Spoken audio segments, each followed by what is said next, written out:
those of you who are watching, good afternoon. My name is Wendell Daniel and welcome to Street Mike, and today we are coming to you live and direct from the Barbados High Commission here in Tottenham Court Road. And the gentleman with the glasses next to me, that is the Belgian High Commission. So that's the High Commissioner for Barbados. And it's going to be an interesting day. We are going to have some eminent persons in the house.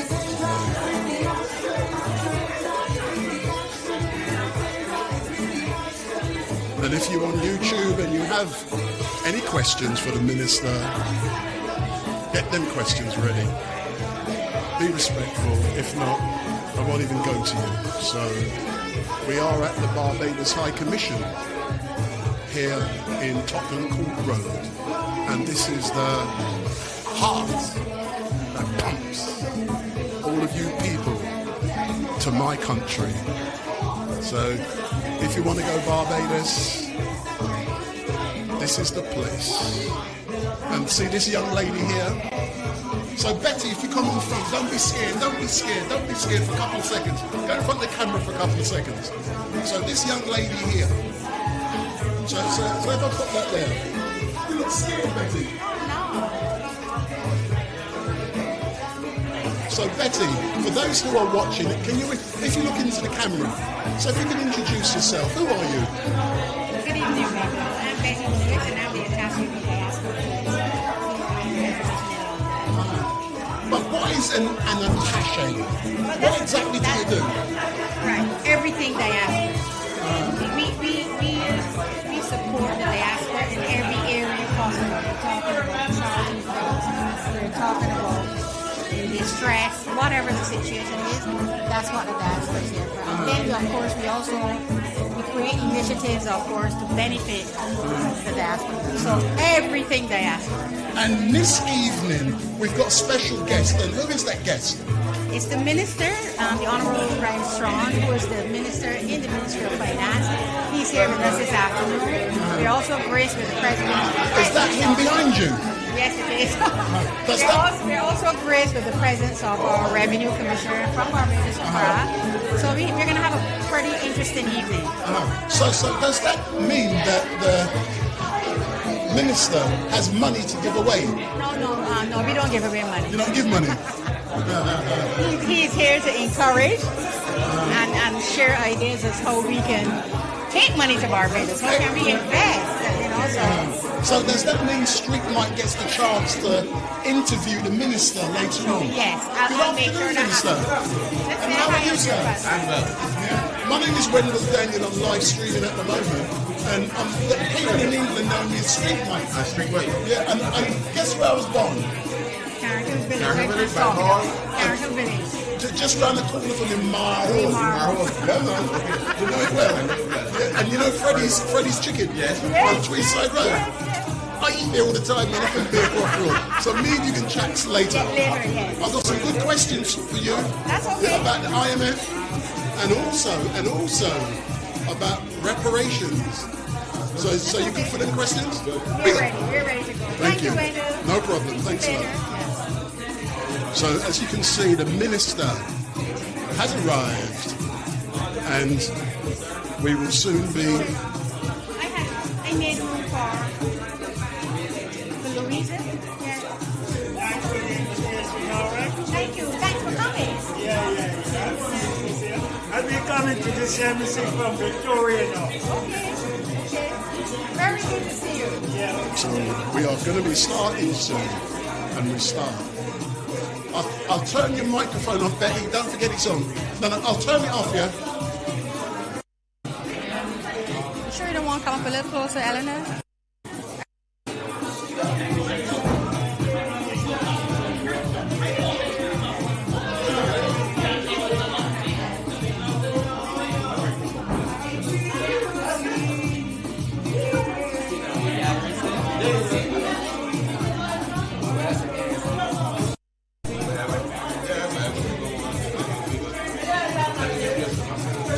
coming to you live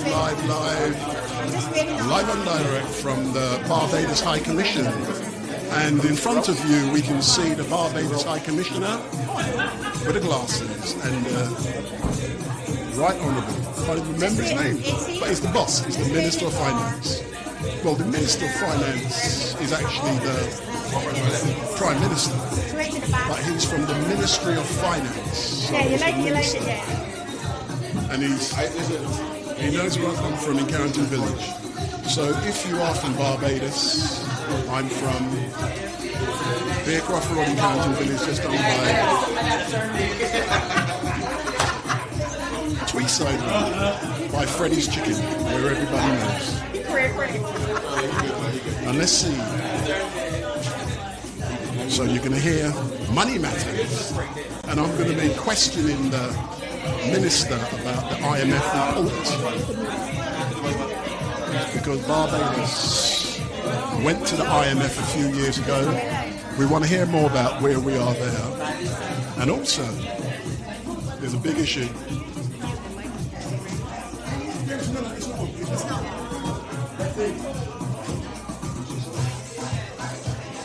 Right. No. It's waiting on you, and we're ready to go. I'll give you the signal. Let me get it for you. I'm chatting on the mics up here. Wendy said, No, but I turned that off. you want to put the password for the minister?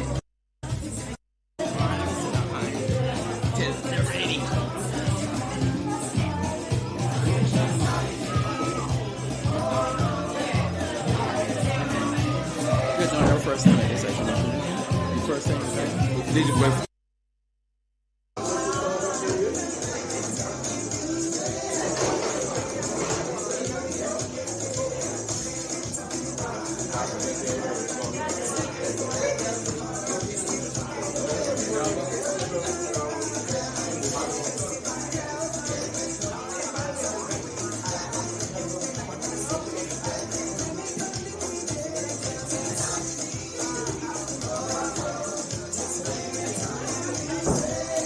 You ready?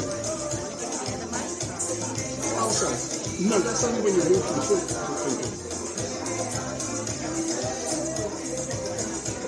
I'm putting it on there, Betty. Good afternoon, everyone. Can you please stand for the national anthem?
Be seated.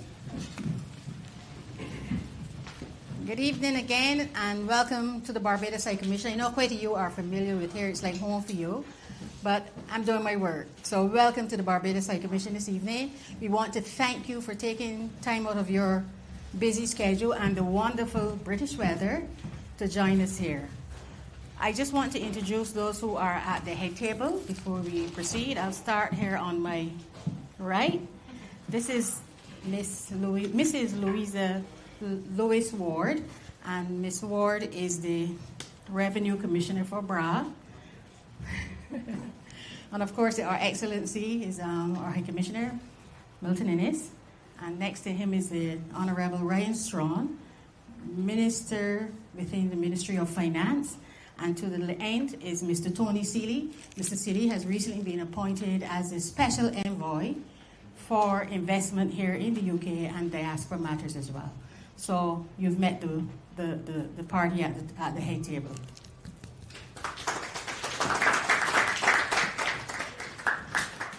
At this time, I'm going to introduce our High Commissioner, Your Excellency, to give a brief. Thank you very much, Betty. I suppose I have to use this. Thank you, Betty.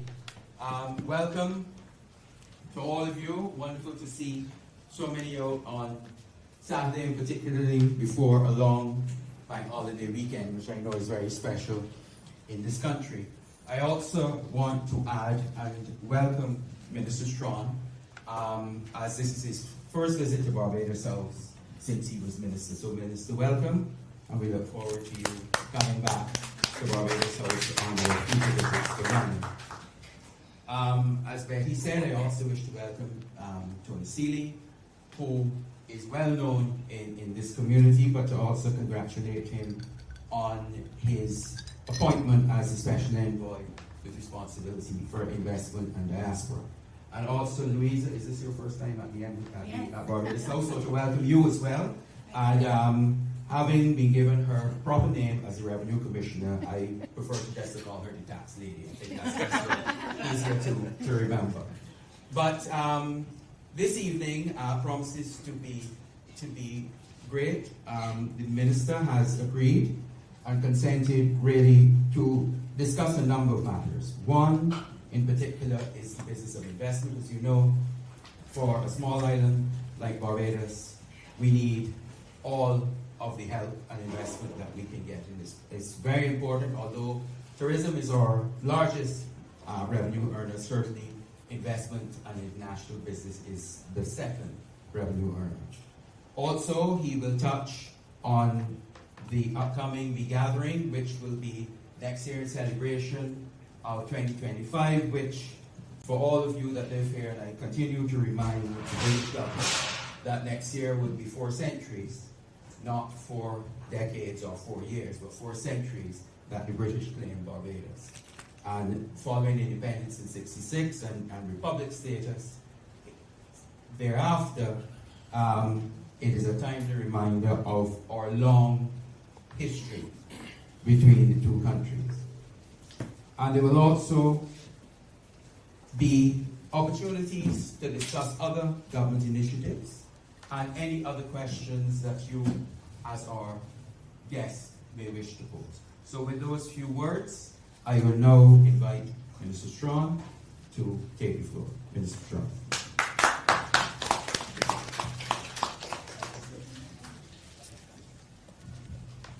Thank you so very much, High Commissioner. Thanks very much, Betty. First of all, let me welcome you aboard, Tony. And it's really heartening to see all of you here this evening. I know it's a Saturday evening, and Saturday is Norfolk and the South, so I hope I hope that things will be made right in that respect. But I'm really happy to see you here this evening, out on a Saturday.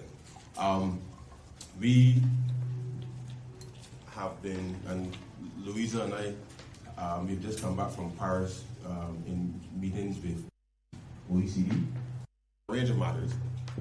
And it is important to appreciate that once we travel to do the work of the people, that we actually have to stop, pause, and make sure that we connect with the experiences of our diaspora overseas, your interactions with what's happening at home, and to share with you in a way that we often don't have the opportunity to do when we're at home, doing what we have to do to ensure that we keep things stable. And I'm sure that you are well aware that the world has become a little more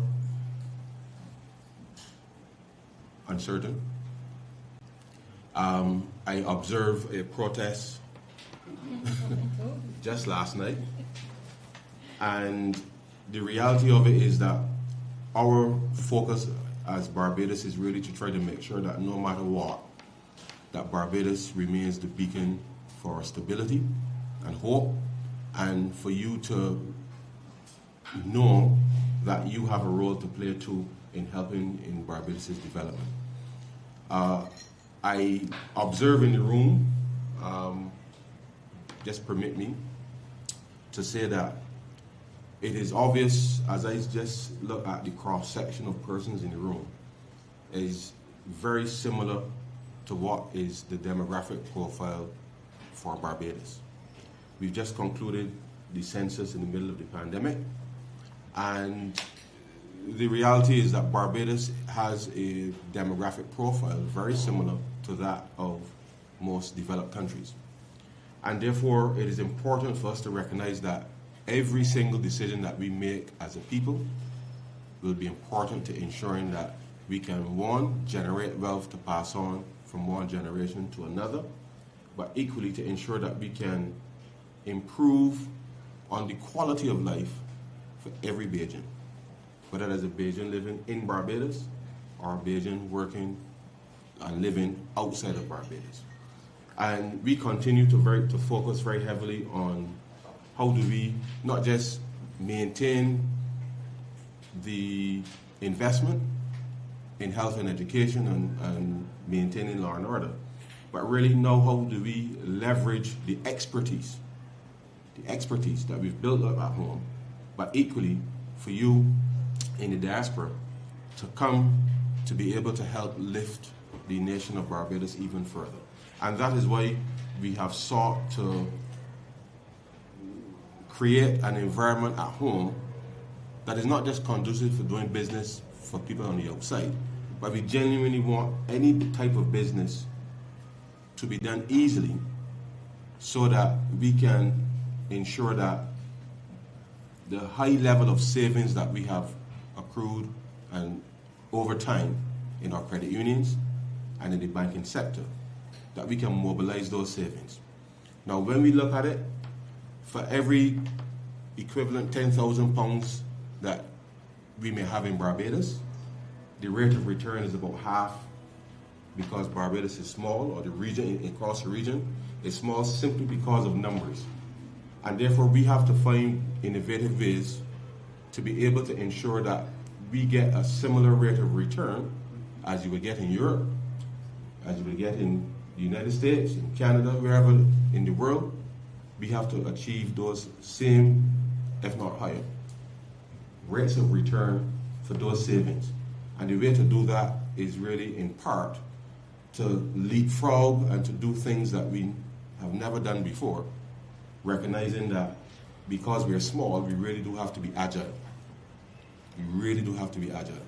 And therefore, we've embarked on a fairly comprehensive program of reform in a number of areas to be able to truly modernize what we're doing in Barbados, truly modernize.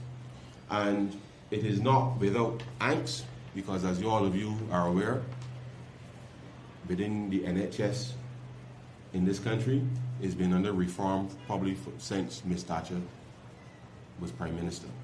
And it continues to be under reform because the one thing that is constant is change. And we have, as Bajans, as much as I love Barbados, and I used to live here, I spent 5 years here, made some decent money, but it was time to go home and make a difference for Barbados. And I say that because I feel obligated, because Barbados invested in me.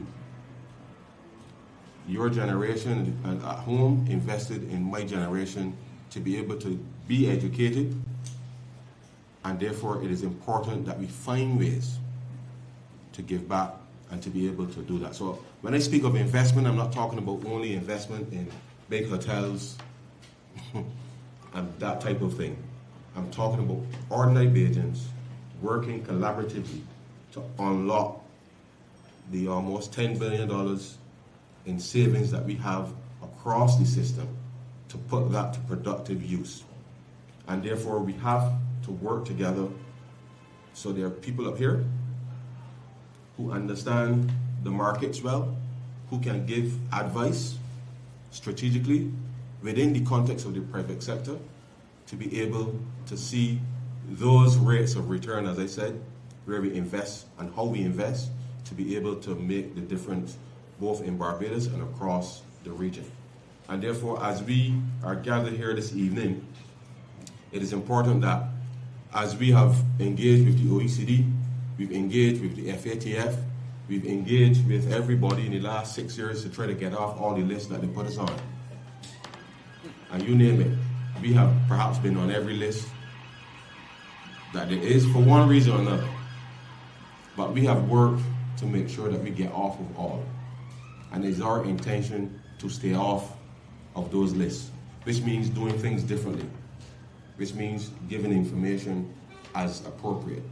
I know that I'm here, I know that it is important, especially in settings like these, because obviously this is just a snapshot of the diaspora. I want to thank Street Mike for streaming the event for those who can't make it here today. And it is important that we remain connected.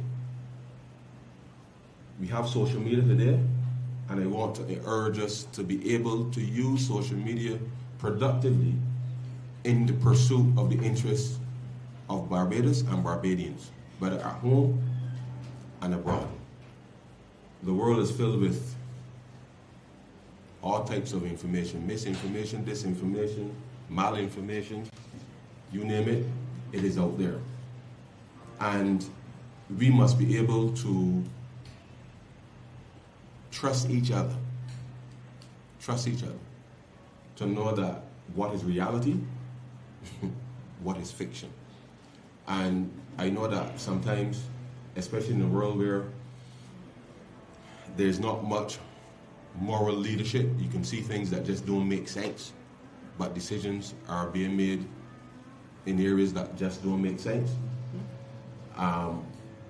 We continue to advocate for making sensible decisions for everybody, because as a small country, every time the oil price moves north, it has an impact on Barbados and your families at home. It has an impact on the cost of living, has an impact on the cost of producing electricity, it has an impact on pumping water across the country. All of these things matter because, as you know, Barbados has no settled rivers. We rely on 100% rainfall, and therefore, as we continue to invest and do creative things to be able to ensure that we grow the economy, there are some very basic things that the government must be able to do.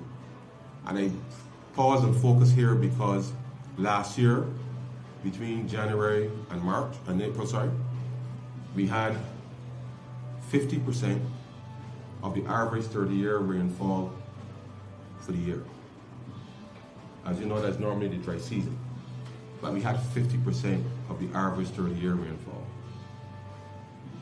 which meant we had to introduce water restrictions between May and August, 4 months. The first time in the history of Barbados we had to do that.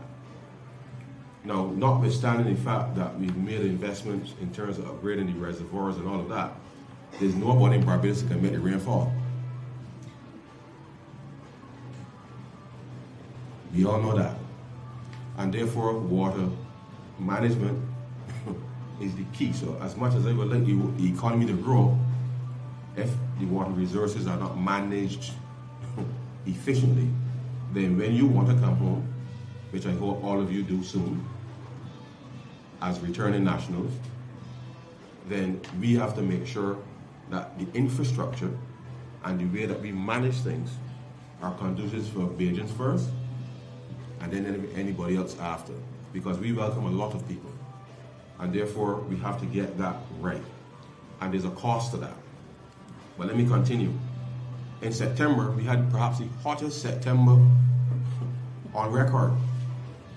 September is normally hot. We know September is normally hot. But we lost almost about 10% of our chickens. You know that Barbados is self-sufficient in chicken. So when a small man loses his chickens, that's a real impact on the family, let alone the impact on the cost with respect to everything else. And then we got some unusual weather. We had a lot of rain in September, a lot of rain in October, and I remember one day outside my office at Bay Street, the rain was literally falling horizontally. So we got a lot of water, but most of it ran in the sea. So we got to try now to make sure that we capture the water. So we try now to change up all of the, redesign our drainage systems and wells and all of that to make sure we can capture as much water as possible. And why am I spending this time on this? Because the investments that we now have to make to ensure that Barbados can remain stable in the first instance is going to be critical. So when the British laid the pipes, it was 150 years ago, they had an empire. Barbados in an empire, and therefore we have to mobilize all of our resources now to make sure that we can not just upgrade the sewage systems to tertiary as we are doing. We're doing a fancy transaction which you will hear about soon in Parliament in a couple of months to be able to unlock some finances for that. But we are doing so conscious that unless the government makes these strategic investments, as much as we want to grow, we won't be able to grow. And therefore, we are absolutely focused, yes, on keeping those things on an even keel, accelerating investment at the government level, but you too, as a diaspora, can play a part in relation to doing that. And one of the areas that we have started, it was really last year again, because having done the debt restructuring in 2018, we commenced the domestic treasury bill market again last year and issuing bonds again. Now, we've done all the things to fix the fundamentals in the economy, and we've really turned things around in a significant way. But as we now embark on this new phase of, first it was stabilization, and now we are poised for growth. But as with everything, none of us would be in here today unless we were able to breathe some oxygen. The basics. And the economy, as everything, and government, needs to be able to have the right kind of financing to be able to make things happen. And therefore, we are really making it as easy as possible as we can, not just for government to be able to raise financing from Barbadians and from others, but also for the private sector. Meaning, you want to come home, you want to get a house, you want to build a house. We are working to make sure that in the same way that in the UK you can exchange a mortgage in 7 days, it's taking way too long in Barbados to do so. And we're working through the kinks. So between the lawyers, the banks, the real estate people and all of that, we're working through that to make sure that we can achieve the same thing that you can achieve here in England today. But that means changing a lot of behaviors and culture within professions to be able to make sure that these things can happen, because as you would appreciate, the faster you can get your mortgage in place, it means you contract to mobilize faster. Things happening in a world where the cost of living is going north real fast, and it's not seemingly coming back down, because every time you think that things settling down, there's something else on the horizon. So therefore, we have it within us to be able to fix these problems. And therefore, it is not for lack of trying, but where you have the expertise, whether it is in the area of mortgages, whether it is in the area of transportation, whether it is in the area of renewable energy. We have to fix these things to make sure now that Barbados can move forward quickly. Quickly. Do the sensible things to move quickly. And those are the areas that we are trying to wrestle, because as much as I'm very clear in my own mind how we will achieve growth, it is up to people to make the changes in the areas where they are in order to be able to see the ripple impact of accelerated growth. And I believe that you, the diaspora, not just here in London, but across the globe, can play a critical role in so doing. And why am I focusing on that? Because as the High Commissioner said, it is next year, today's what, May 4th? I believe it is May 14th when the British landed. So next year, this time, literally, will be the 400th year since the British landed in Barbados. And we have to, as Barbadians, recognize it for what it is and endeavor to make sure that we take that fresh guard, so to speak, and do what we know we can do given the kind of investments that we have all made. Some of you have left as I came in the room. Some of you said, a couple of people said to me, they left Barbados when they were 14. And have been here 50 years, 60 years. And you two are important for connecting with your children, your grandchildren, your great-grandchildren, in helping to shape what Barbados is going to look like moving forward. And on that score, I'm happy to say to you that Cabinet has agreed, and the process will go through in relation to the immigration, new immigration bill. Cabinet has agreed that once you can establish that you have a great-grandparent that is Barbadian, then as a matter of right, you can apply for citizenship in Barbados. And therefore, I hope that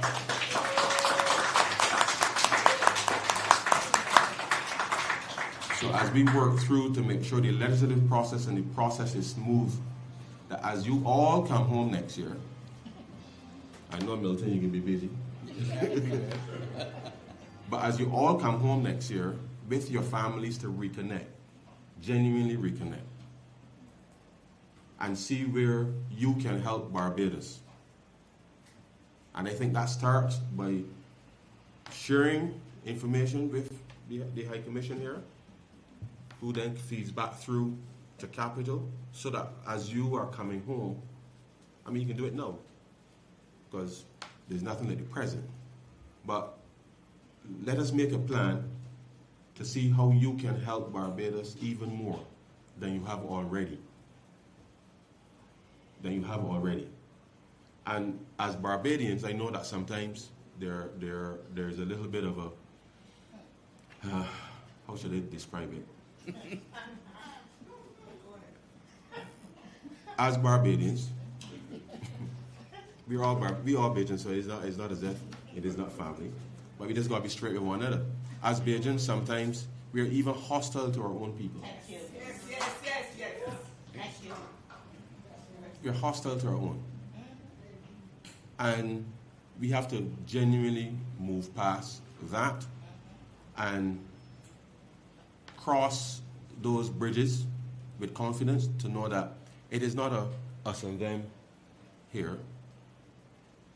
We all make choices in our lives. It's not a us and them. We are all Bajans.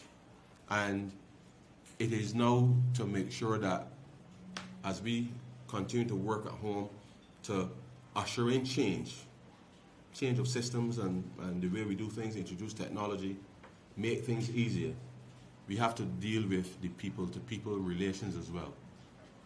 Because if we are going to succeed, then people have to want to succeed. And that means whether I too short, too tall, whether I red or too dark, all of the things that we like to parse and separate. We're Bajans. As a matter of fact, the one thing that perhaps, one of the things I should say, is there are many Bajans with accents, other than a Bajan accent. And I'm saying to you that when we mark this 400-year, it's not a celebration, but when we acknowledge this 400-year history, we got to understand that, you know, when you cook soup, some people like pigtail, but some like dumplings and don't like this and that.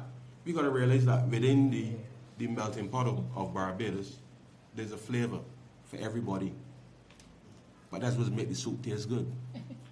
That's why people want to come to Barbados. And as Louise and I were just in Paris on official business,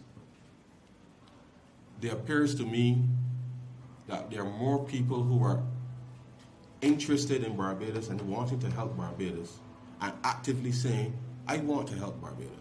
Minister, how can I come and help Barbados? And we're getting that. And I'm saying to all of you, don't let it be other people. As Bajans, let us get up and do that which we know each of us can do, however small. However small. And I say to you that before I got into this political space, I used to spend every Saturday afternoon playing music with youngsters from all the secondary schools across Barbados, from 2 to 5 every Saturday. A group of my friends, we did that. And we did that because we felt it was important to make a difference in whatever way we could.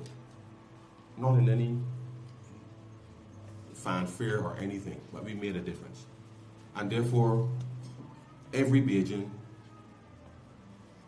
whether at home or abroad, can make a difference. And as I look at all of you in this room, I know that each of you can make a difference. And trust me, some people can get in your way. Some people can get in your way.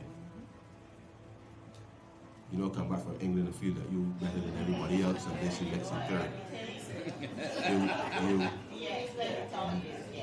Now, I must tell you, I'm a Cormier boy. You see? You see? You see? That is part of who we are, genuinely.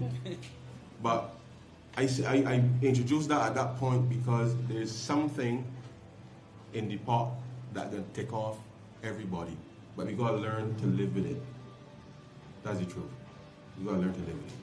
And recognize that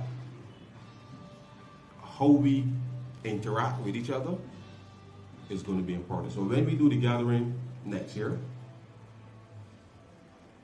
and I know that the BTMI and the NCF and everybody going to encourage you to come home, and which I hope you all do. But I genuinely really want that we take the opportunity to really find something starting now and connect with where you come from. Because there's nobody coming to save Barbados except Bajans. There's nobody coming. So if we help ourselves, others will want to be able to do so too. And that's the kind of social investment, for lack of a better term, that is now required in addition to all the skills, the financial innovation, and all of those things are important. But it is important that as Bajans, young and old, we tell the stories to each other so that your grandchildren don't do the same things that my generation doing, that your generation did. We must dispel a lot of those things because Barbados is too small to have all of this rancor. And I am happy that we've been able to keep things stable, because leadership matters at all levels. It really, really, really, really matters. And honesty matters. If something isn't working, let us accept that it ain't working and fix it. Not just left it and hope that Tony deal with it or Milton deal with it. If I can fix it, fix it. If you could fix it, fix it. And that is how we must now ensure that we are supporting each other. Supporting each other. Because the betterment of Barbados really is what all of us want. What all of us want. And I am in this space now really because when I look at the world, one would be tempted to want to give up, because they got some things happening about the place that a few RAHs would be would be the most appropriate response. But I can tell you that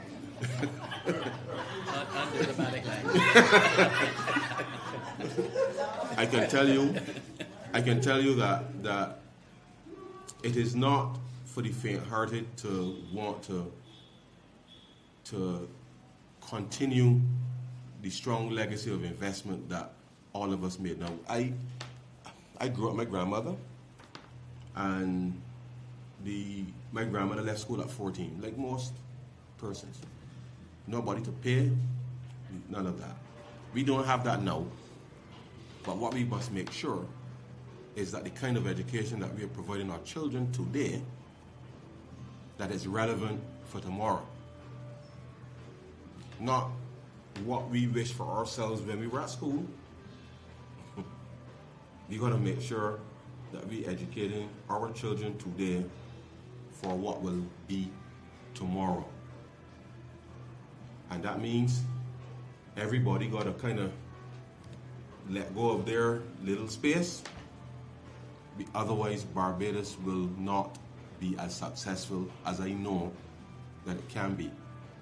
I know some of you are teachers up here and seen a whole set of things. We have teachers at home who've been in the fight for a long while, but our system. So I didn't count the number of windows that are in here, but they got a lot of windows in here.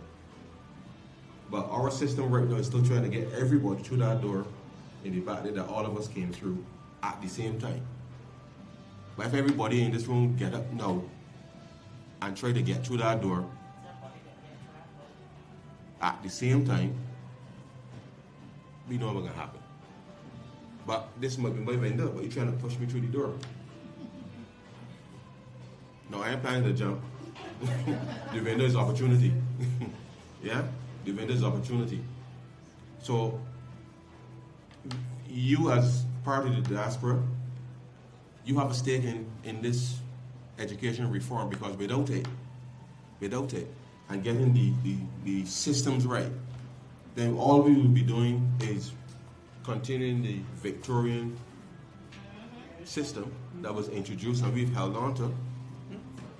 We've held on to it. It's probably the most British thing still in Barbados. Even though we decided we will be a republic, but it is still the most British thing that we haven't yet mentally escaped. And it isn't that there's something inherently wrong with the system, because it was designed to produce civil servants. That was what the system was designed to do. That was what the system was designed to do. There's nothing wrong with being a civil servant. But today's world requires more than that. More than that. And therefore, we must make sure that we get that right. And as someone who's benefited from that, I think it's important and incumbent upon those of us who were perceived to be bright to know better and to fix it. And we must be able to do that and be open and honest about that, because if we are going to unlock the investment and the talents of every Bajan,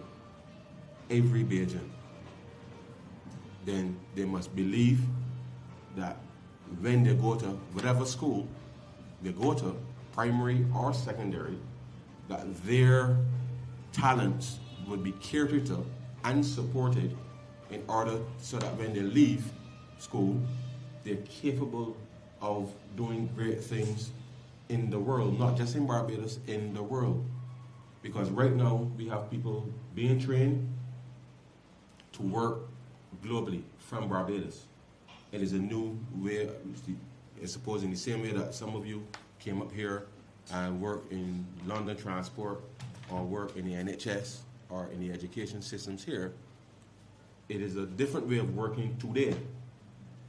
And therefore, being able to do that and leverage that investment is important because they still get to be at home,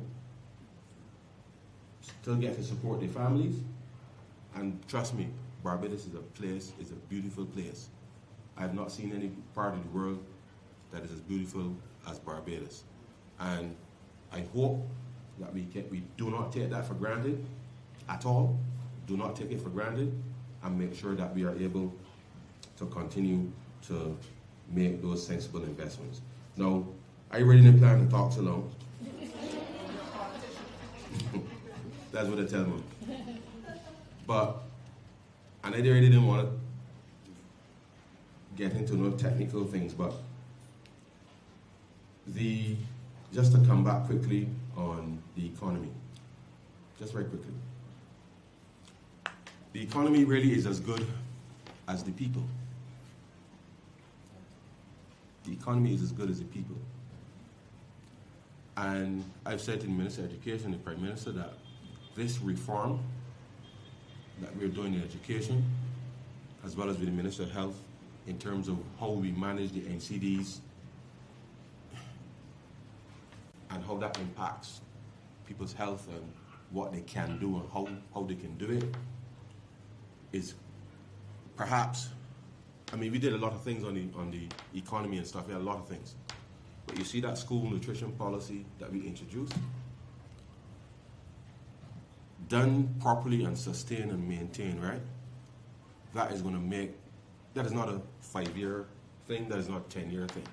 That is a generational thing whereby if we can change the eating habits of our children, then when they become adults, the scourge of diabetes, hypertension, and all of that is costing a lot of money to provide for, we will no longer have to do that, and we'll be able to divert those resources otherwise. Yeah? Otherwise. So when I tell you that we have it within us in terms of how we manage the economy, trust me, we have to make those changes. So I say that for what it's worth, because as I started, I like a little put in the south, but I don't eat as much as I used to.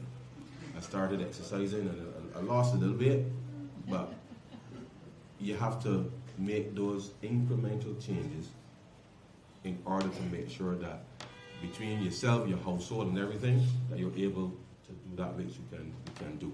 And therefore, each of us have to be leaders within our own little circle. Your own little circle.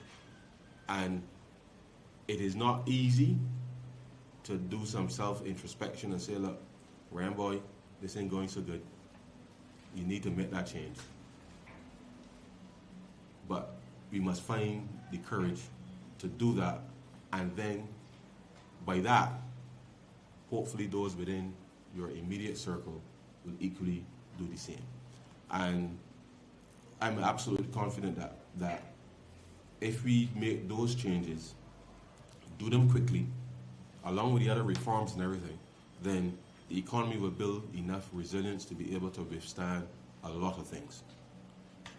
We can't withstand everything, but we can withstand a lot of things if we make some small changes within our daily lives, but also how we institutionalize things and make things work.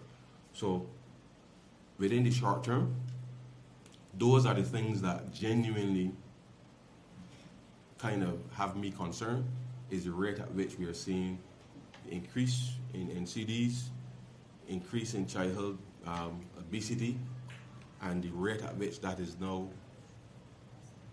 costing everybody. And therefore we have to, as we do the big reforms, these little things, we have to do in order to make sure that we are leaner, fitter, and therefore as citizens we can make different decisions, because we have to spend our own money, or people have to spend money on us for things that we can ourselves change. And therefore, as families, communities, it is costing all of us. It's costing the government, it's costing you, the individuals, it's costing the families.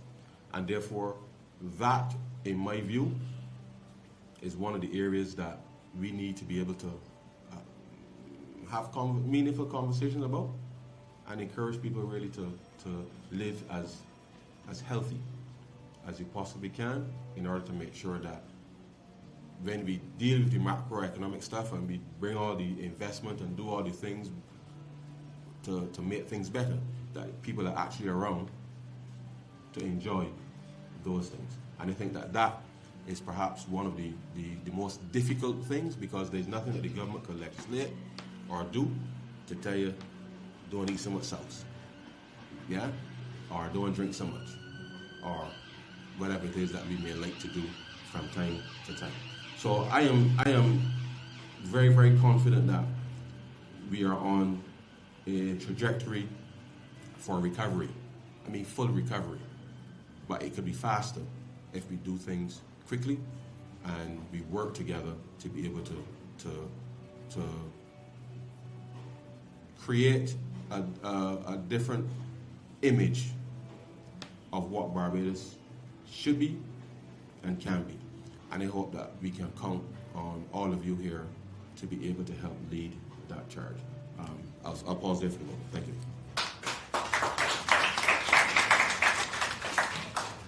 Thank you, Minister. Before we get into the Q&A, I just want to acknowledge the presence of some of our colleagues here this afternoon. I have our First Secretary, Natasha Mears, is here.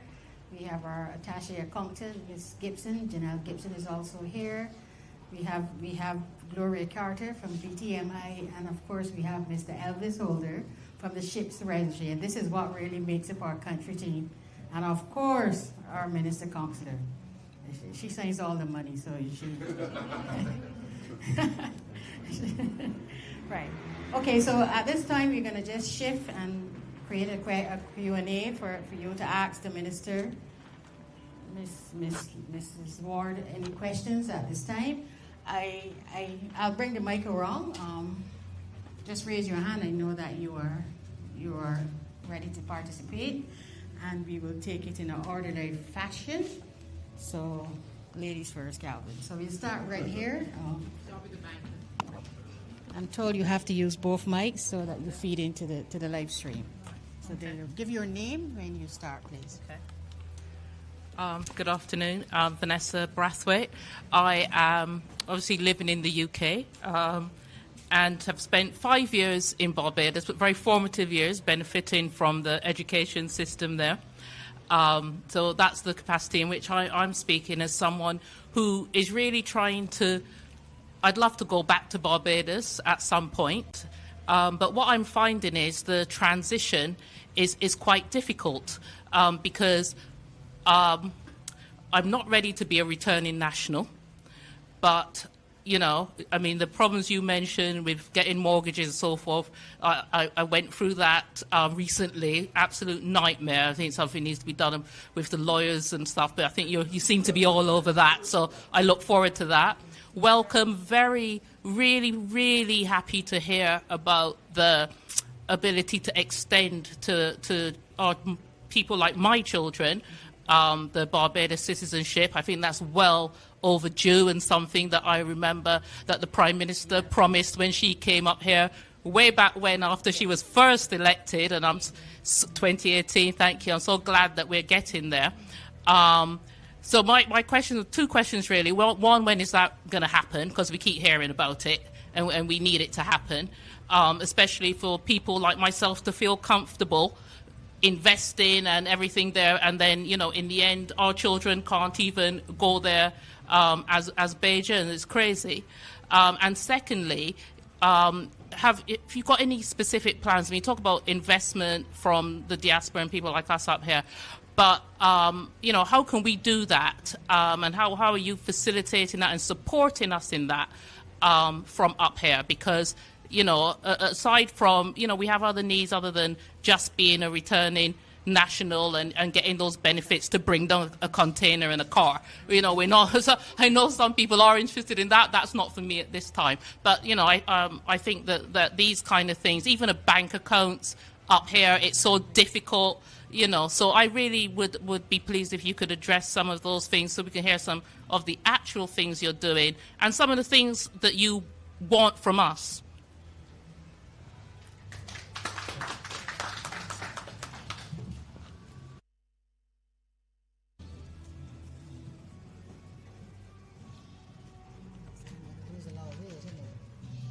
Thanks, Vanessa. So just very quickly, so when people move from outside of Barbados in, part of the challenge is effectively the people don't know you, as in the banks, right? So we passed the Fair Credit Reporting Bill in 2021, I think. Came into operation in late 2022 after everything was in place. So the whole point of that, and part of, I don't remember which section it is now, but there's a section there that speaks to cross-border sharing of information. So effectively what should happen with the establishment of the credit bureau, which is there now, is that your credit score, I don't know if you use Experian or whoever up here, should be able to... That's not the issue at all. No, I'm just saying, just in terms of making it easier from a perspective of knowing who you are, right?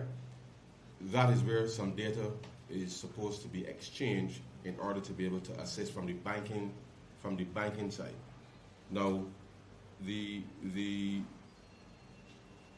certainly in terms of moving from the market thing, I think I addressed that already in relation to what we are doing with the data side again, in terms of understanding what is owed by whom and for what, in order to make sure that we can cut through the chase in terms of getting the conveyances and stuff done on the mortgages. That is a data-driven process. So between the land registry, the banks and their data, KIPO to some degree, there's a lot of IT infrastructure being put in place to be able to move that information so that the process can be speeded up, can be done in the time frame that we said that it would. Now, it has started, and therefore I can't tell you, as it stands right now, when we can have a total solution in place.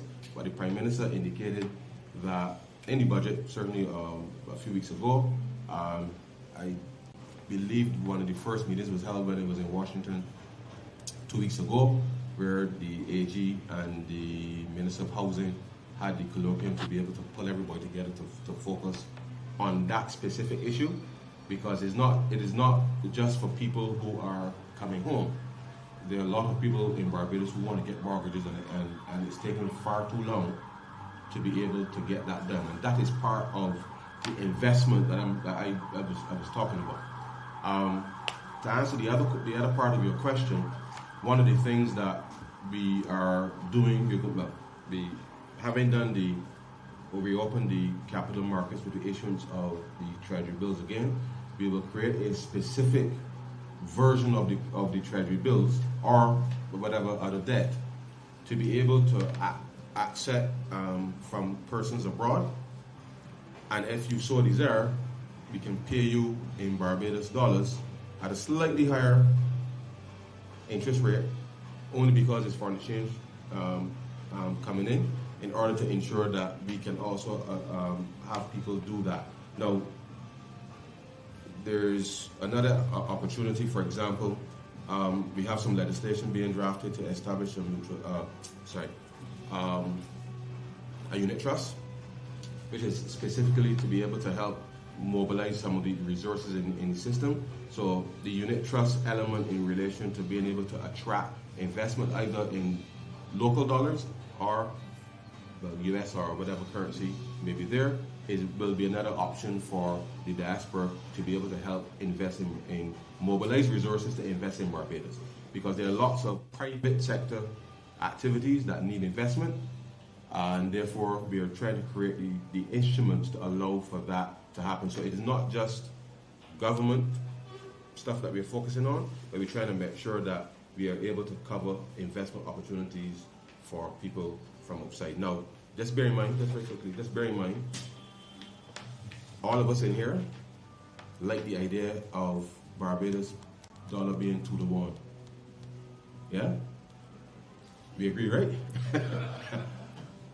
So there are exchange controls to be able to make sure that that happens. So sometimes it may appear to be onerous in terms of when you bring in money, what it is for, but part of the reason for that is to ensure that we can monitor and protect the dollar, so to speak. It's gotten easier to be able to access it because they've digitized and do a number of things, but I'm just saying, depending on what it is that you're doing, and I advise everybody, one, either get a foreign exchange account with the commercial bank of your choice, so that anytime you bring money into Barbados, it is there and registered. I think that is open for anybody, whether you're at home or abroad, and therefore that will make it a lot easier with respect to doing transactions in Barbados. Before I continue,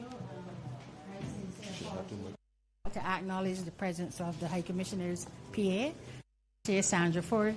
And Sandra's this hard-working soul who really makes sure that everything happens and it's happened correctly. And she's the go-to for all the protocol to make sure that we follow our processes correct. So Sandra, thank you very much. And this is Miss Ford. I couldn't believe that I didn't see her sitting there. Okay, Miss King, Randy, you had a question? Yeah, I got Calvin is next, and then over here. I'll come into you. Two together. Minister, I want to thank you. It was quite wide-ranging presentation. When Mr. Silly contacted me, my name is Brenda King, and I think Vanessa should have said that she's a banker in the City of London. That's why I invited her, because Tony said he wanted someone, who knows about economy and investment. So you answered her first question, I think. But the second question is a question that's asked quite a bit. It's about, like, her children and my friends' children and grandchildren. We have heard before that you plan to make them citizens, but what we want is actually details. Details are very important. And you mentioned the demographic profile of Barbados, and this will go to quite a way to address that. The second thing I want to ask about, now Vanessa said I'm not interested in, getting a car back or getting things back, but what if you want to invest and come in and out, partly here, partly in Barbados, etc. What is being done to encourage us to do that so that we can invest before we retire? Thank you.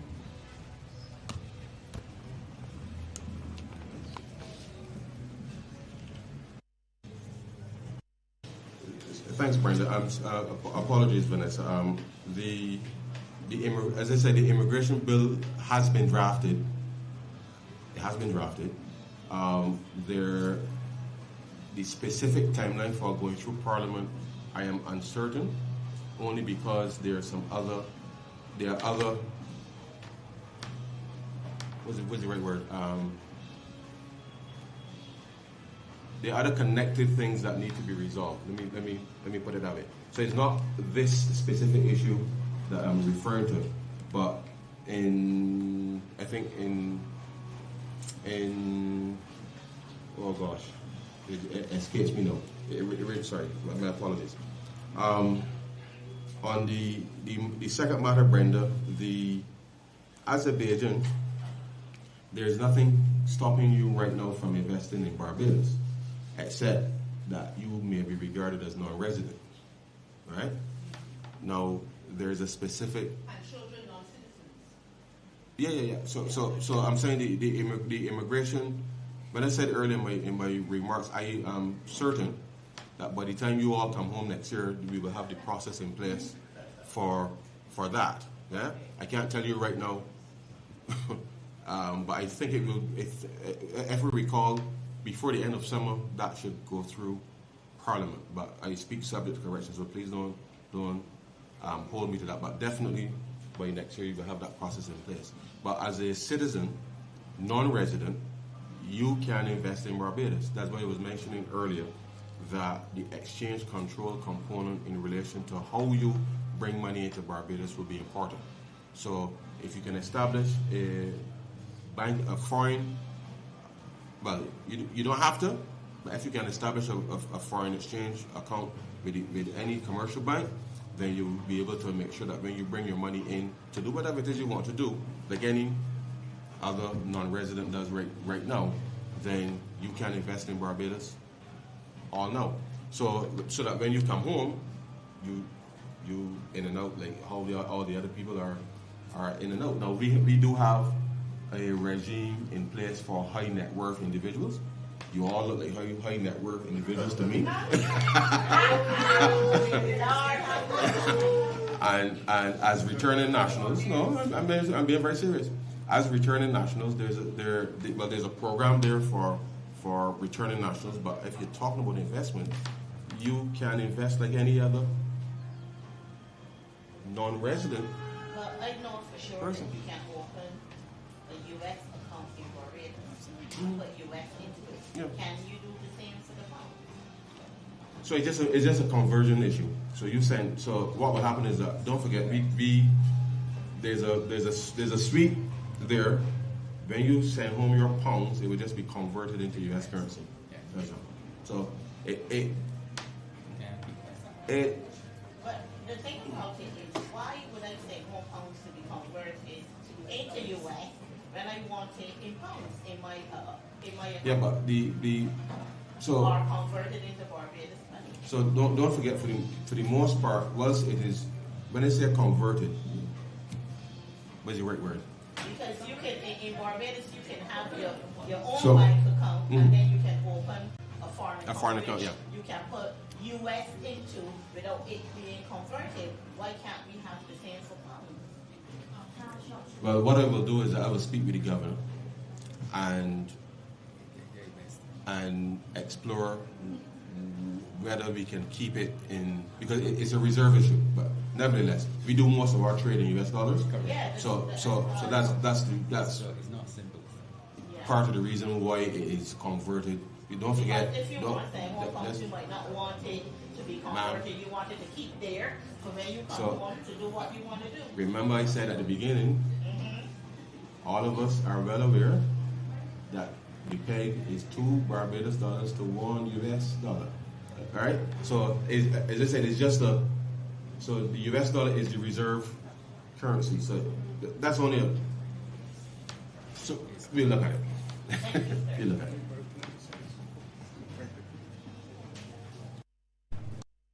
I think that maybe a couple of things that the Minister might touch on, which probably will give more information. Brenda, I think, asked a question that relates to, if you don't want to wait until you retire, what are the incentives of diaspora agents, wherever they are in the world, investing in Barbados now? And it seems to me that part of the 15-point strategy that I heard when I was in Barbados was that there was intended to be a review of the tax system to try and capital investment.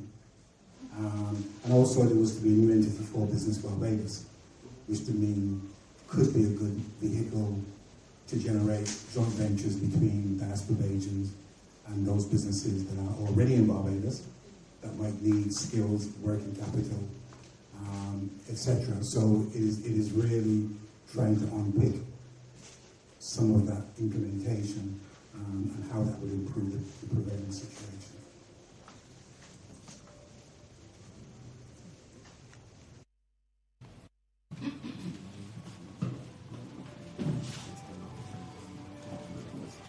My name is Calvin King.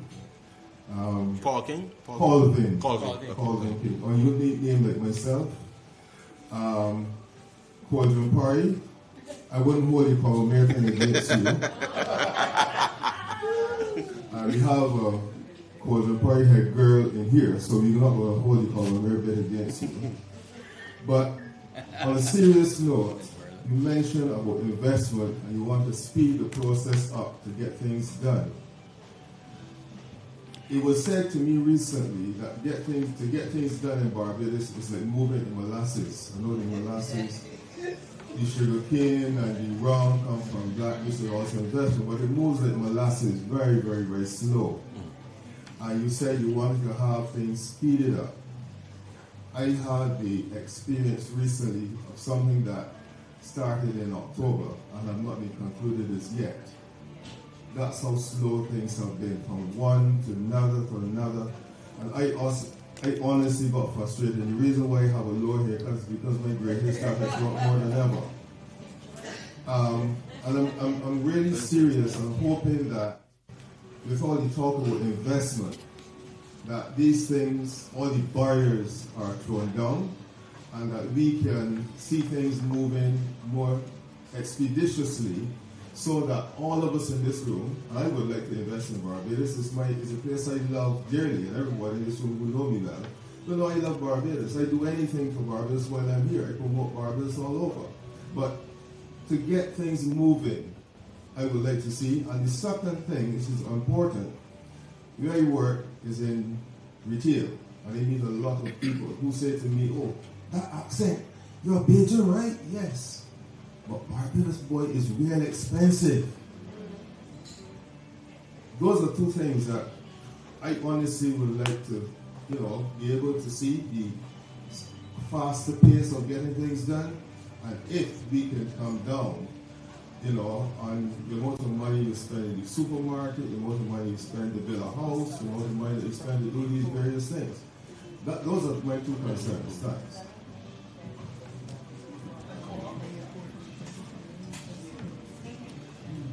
Thanks, Calvin. Is mentioned molasses, and I'm very, very because yesterday, yes, February. Sorry. Thursday and Friday, on Thursday I met with the owners of the West Indies Rum Distillery, and yesterday we met with the owners of Mount Gay. And one of the areas that we spoke about is how do we move from exporting rum from $100 million US to $1 billion by 2030. And one of the very specific areas for investment that we raised with them was the opportunity of the issuing of rum bonds to be able to unlock investment that's required to be able to move from $100 million to $1 billion US by 2030. Now, that will mean that the average Barbadian, or whomever, would be able to, as I mentioned before, through either the unit trust or otherwise, will be able to invest in that as an opportunity to unlock capital to be able to do that. Now, I like a little rum myself. I don't drink a lot, but the reality is that these are opportunities for investment that we are trying out to make sure that the growth and the recovery is as inclusive as possible. Now, having said that, that's private sector, and we want to make sure that that is open so that it is not only the owners that will benefit from those exports, but it will be ordinary Barbadians that benefit from that, given that government has to facilitate that. So I just raise that because that's an additional area for investment that we want to make sure that every Barbadian is aware of and to be able to do. Now, you speak to speed, and I think all of us want it to happen. But making it happen requires not just the political will, but it is really for people to recognize that without it, Barbados will just remain where it is, and everybody is going to pass us. Now, you spoke to the cost of living. I remember when I was living here, my rent was $900 a month in a two-bedroom flat in Croydon. Right? And I thought that was very expensive. Now, part of the reason that we moved home was specifically to make sure that rather than I spend money in rent up here, that we was going to go home and invest and do what we had to do. Now, Barbados, everybody says Barbados is an expensive place, and it all depends on what it is that you are referring to in relation to expense, because the quality of life is far better. Notwithstanding the fact that we may complain about like bills and water bills and all of that, you know that in this jurisdiction, when EDF or Thames Water or anybody increases the tariff, that's it. There's no recovery, there's no relief for anybody on anything. But I say that to say, in order for us to continue to maintain the quality of life that we expect as Bajans, it means that we have to make sure that when we go to work for 8 hours, that we actually put in 10 in the 8. So don't leave nothing for the more that you can finish the day. That's the simple message. Because as things happen externally, you remember when you bought the stick in the canal a couple of years ago, for the week or whatever it is, we felt that the cost of containers for little Barbados went from $2,500 US to 25 and 30,000, depending on where they were coming from. So if you want to put the things in there, you got to pay that money before they get in there. And then the things themselves were getting more expensive because people decided that they were going to keep things for themselves. So accept that we are too small as Barbados to produce everything for ourselves that we want, and therefore we have to import. And those imports are subject to external variables that we don't have control over. But I think that pound for pound,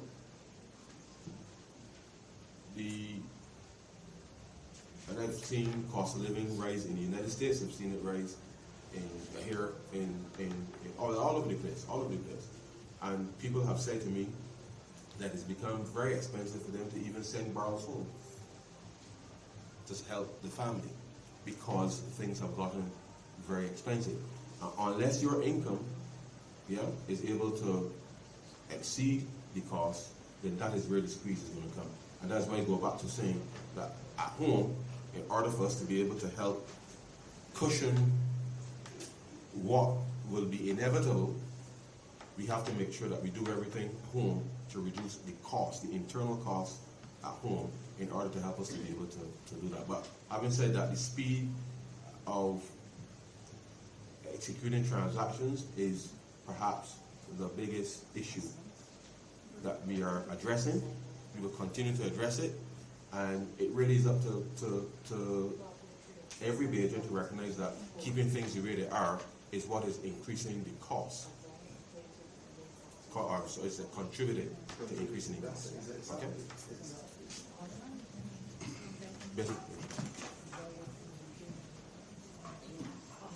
On the matter of the bank accounts, I was speaking to the head of the Bankers Association while we were listening. He says it's just a matter of demand. So I guess it is how many people want to open accounts and at what dollar value.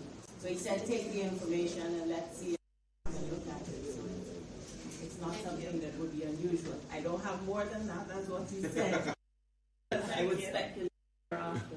I think Barbados is also establishing Business Barbados that you'll hear a lot about. You heard it in the Prime Minister's budget. And that is a measure that is supposed to be taken to ease the doing business issues that we do have. Certainly a lot of focus is going into it. Heavy reliance on the tax authority, all of the other regulatory agencies to make sure we do what we need to do it faster, to do it better. So I know that that's in play as well. Sorry for meeting again, but is there any bit of speeding up, especially those illegal things that are hampering? I mean, you go from you're not And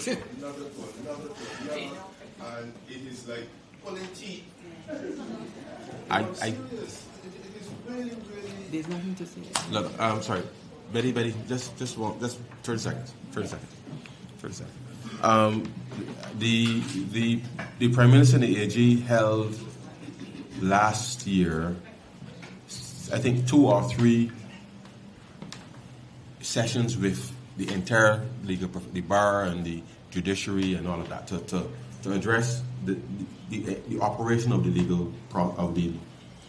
legal process, and they've gone through to try to figure out where the areas of digitization that needs to be accelerated. They said it is the change management, for lack of a better term, which is the fancy term, to get people then to follow the new procedures. Now, in about this May now, so sometime before the end of June, probably early July, I'm going to take into Parliament a new piece of legislation and regulations for bankruptcy and insolvency to deal with the commercial court side of things. Now, bankruptcy and insolvency is the part of the process that nobody likes to talk about, and we encourage people to obviously do the right thing to avoid that. But the point is, the operations and the settlement of disputes between parties and all of that is another area that also requires some attention. So the training of the judges, the training of the lawyers and the trustees, and all of those matters will be addressed, at least from a legislative perspective. But then it comes down to how comfortable are people to be able to make sure that you follow the process as subscribed, and that you keep everything on track, and somebody has to be able to do that. So whether it's the master of the court, whether it's the Chief Justice, whether it's the judge itself, whoever, I don't know nothing about the courts. I must admit, I know nothing about how the courts work. But it is a problem. It's a course, but the whole legal thing, because not everything is a court matter. But your point is well made, because the longer it takes to get something done, nothing is happening. Where the grass growing, you know what's starting?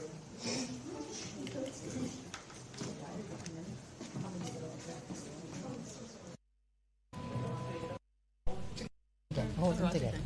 Thanks, Sonia. Give your name. Okay.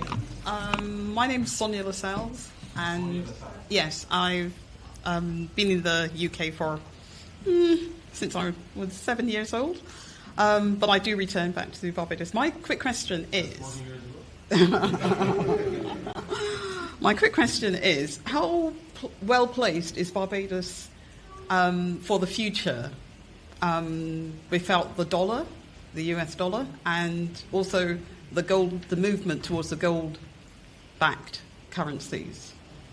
I mean, what sort of future are you planning for Barbados on that score? I'm quite pleased that you mentioned about education, because I think every country needs a sound educational base, and I do think that teaching true history and true values, which I think our ancestors knew quite a bit about, are very important to the children of today, and away from computers are important, but also the true values of ancient histories is really important.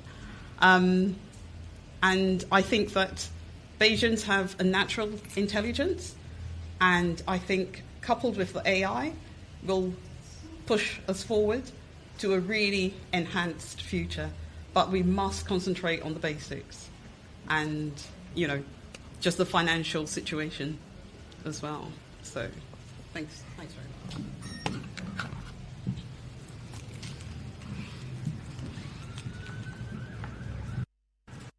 Sonia, that is a very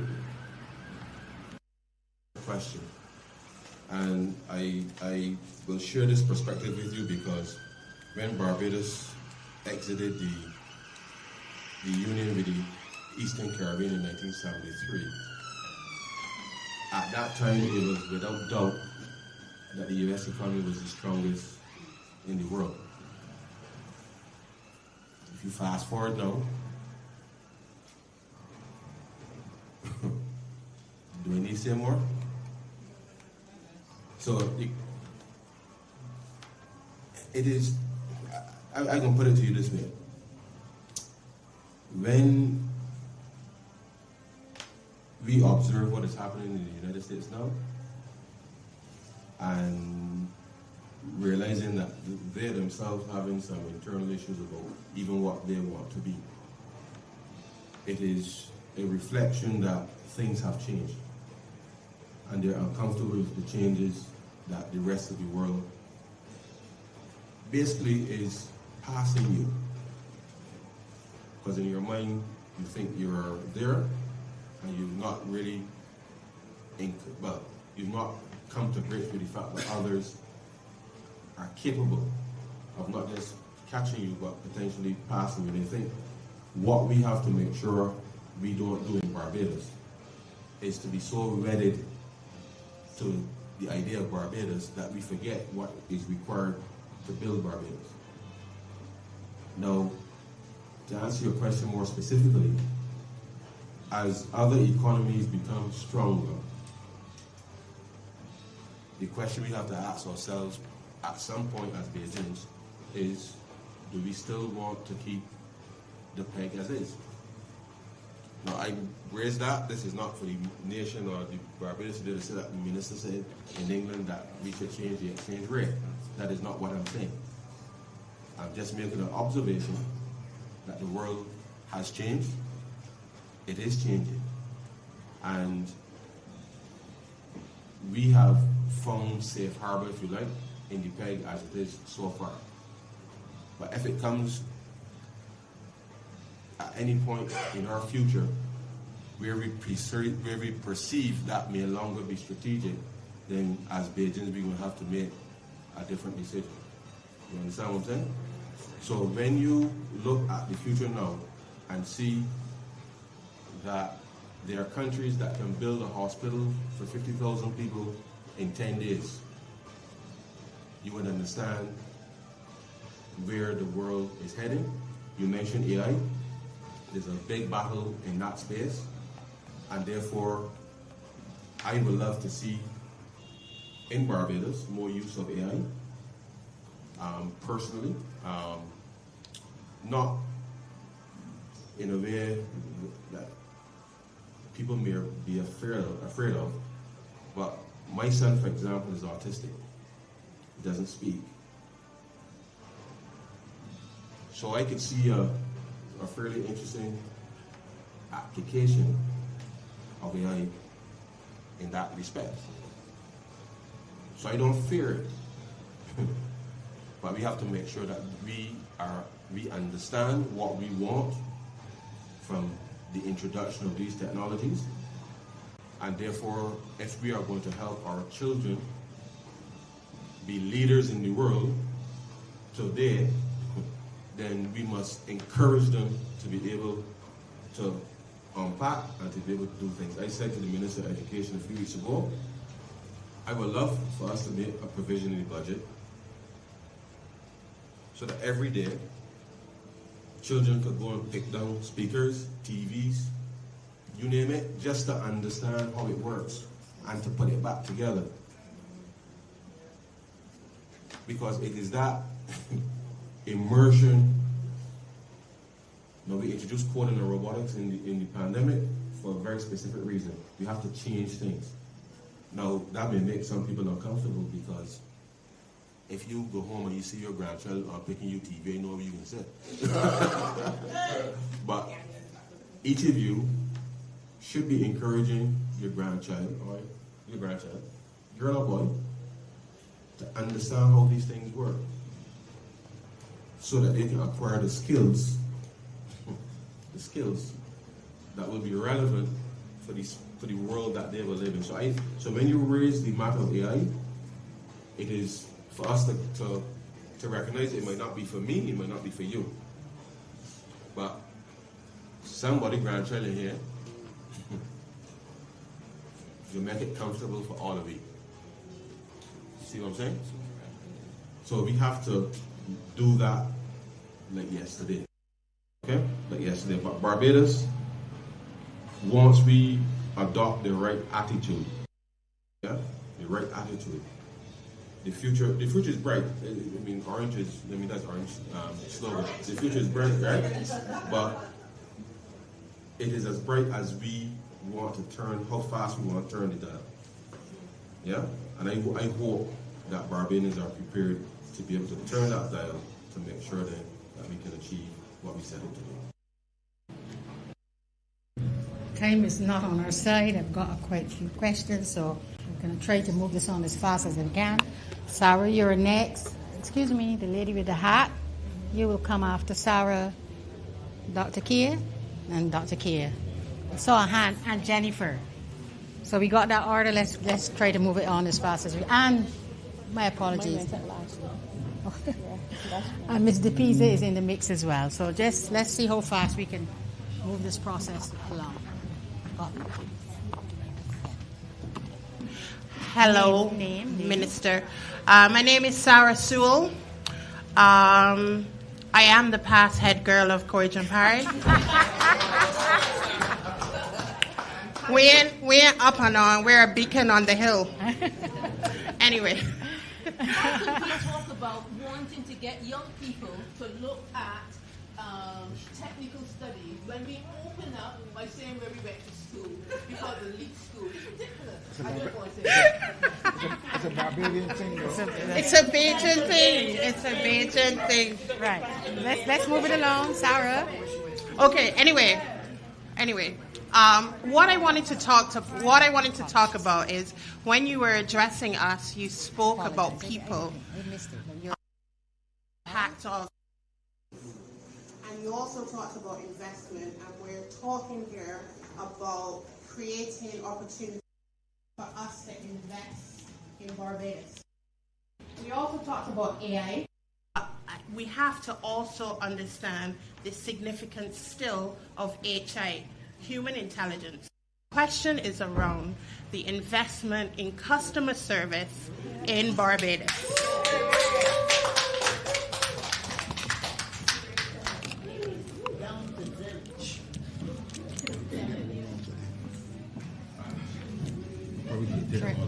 So you want to do that? Okay, the minister has decided, you know what, let's take the questions and then he will go through them one because we're really running on time. So the next person was with the hat. Thank you. So my name is Rosalind Reed. My mum came here when she was 20 from St Andrew. So my first question is about country folk. So I was in Barbados in February, and the last time I was there before was 2019, before the pandemic. And my concern is like a lot of these financial implications really hit the country folk people really hard. And what I've seen lacking is infrastructure down in the countryside, especially St Andrew and St John and at that side. They don't have no supermarket. They said some of the healthcare provisions are being taken away, like there's local clinics. So bus routes, oh my gosh, I've waited hours for buses. So my questions are connected. How are we going to keep the young people down in those areas when these other infrastructures, so they move out? So that means the economy reduces in those areas because the young people are not living there. So how are you including young voices in these decision makings? So that's one question. I'll quickly do the other ones. The other one was about Gather Together 2025, because I remember the Prime Minister coming last 2018, 2019 and speaking about it. So how's it rolling out this time? Because last time it was like every month had a parish and you was going to go back and celebrate that parish month. So if you can give a bit of information around that. And the other thing is when I went in February this year, I am very much interested, and that's my work. I support small businesses, so I do mentoring and incubation. So I went to AgriFest and I was talking to a lot of the small businesses. And I was talking to businesses around like the beekeepers and stuff like that. So they was telling me some of the challenges they're facing and some of the information which is not getting passed to all the small businesses. So what are you doing to help businesses grow? We're looking as a group, I've been speaking to Betty about bringing small businesses from here back to Barbados and connect it with Ghana so we can learn some of sort of the techniques and skills from Ghana and bring it to Barbados and vice versa, so we can actually start bringing finances within the country through small businesses. And I'm going to stop there. I'm coming. Next. Good evening, Minister Straughn. I want to first, my name is Kia Lewis. I'm a public health practitioner, and I personally he's here in London. I want to first commend you, because I was waiting to hear if there would be any mention of health, because as we speak to development, we must always speak to health. We know that we have a significant issue with NCDs in Barbados, and you are correct, it is draining our economy. In fact, we know we are spending at least $64 million on diabetes and CBD alone. We are spending upwards of $145 million as a result of absenteeism and presenteeism in the workplace. And our estimates, we're looking at somewhere between $375 to $825 million annually spent on NCDs. So that is the toll that is taken on our economy. One of the things that we've talked about is protective policy. We know that in Barbados, somebody's mentioned the cost of living. So we know that cost of living is particularly high, and there are a number of external factors over which we have no control. But I do know that Professor Winston Moore last year would have carried out a study which showed that the tariffs on healthy foods in Barbados are in fact 10% higher than the tariffs that unhealthy foods high in fat, sugar, and salt attract. And we would have drafted documents to suggest that there are ways that we can reduce these tariffs, that we can rearrange our tax system. And the Food and Administration Organization actually has a very well-placed document that lays out how this might be done. We've also suggested a basket of healthy goods in collaboration with nutritionists, the National Nutrition Center, and other NGOs. And we have put this forward for consideration. And it's one of the things that I want to bring up, because as we encourage persons from the diaspora to return, these are persons that want to be able to afford a healthy lifestyle. One of the biggest elements of that is nutrition. And so I'm just asking, is there any progress? Has there been any discussion about reducing the cost of healthy foods? Our situation, as we talk about the school nutrition policy, which is an excellent policy, and I highly commend the government for being brave enough to put it in place. We are leaders in the Caribbean in that area. Is that as we speak to parents on the ground, the concern is that the healthier alternatives are always said to be more expensive. This is a reality in Barbados that we have to face. And so because we know health policies work in tandem, that no one policy works well alone, we have to look at reducing the cost of healthy foods in Barbados to enable these other policies that we've put in place to be effective. So I just wanted to raise that to your attention and get your feedback on that.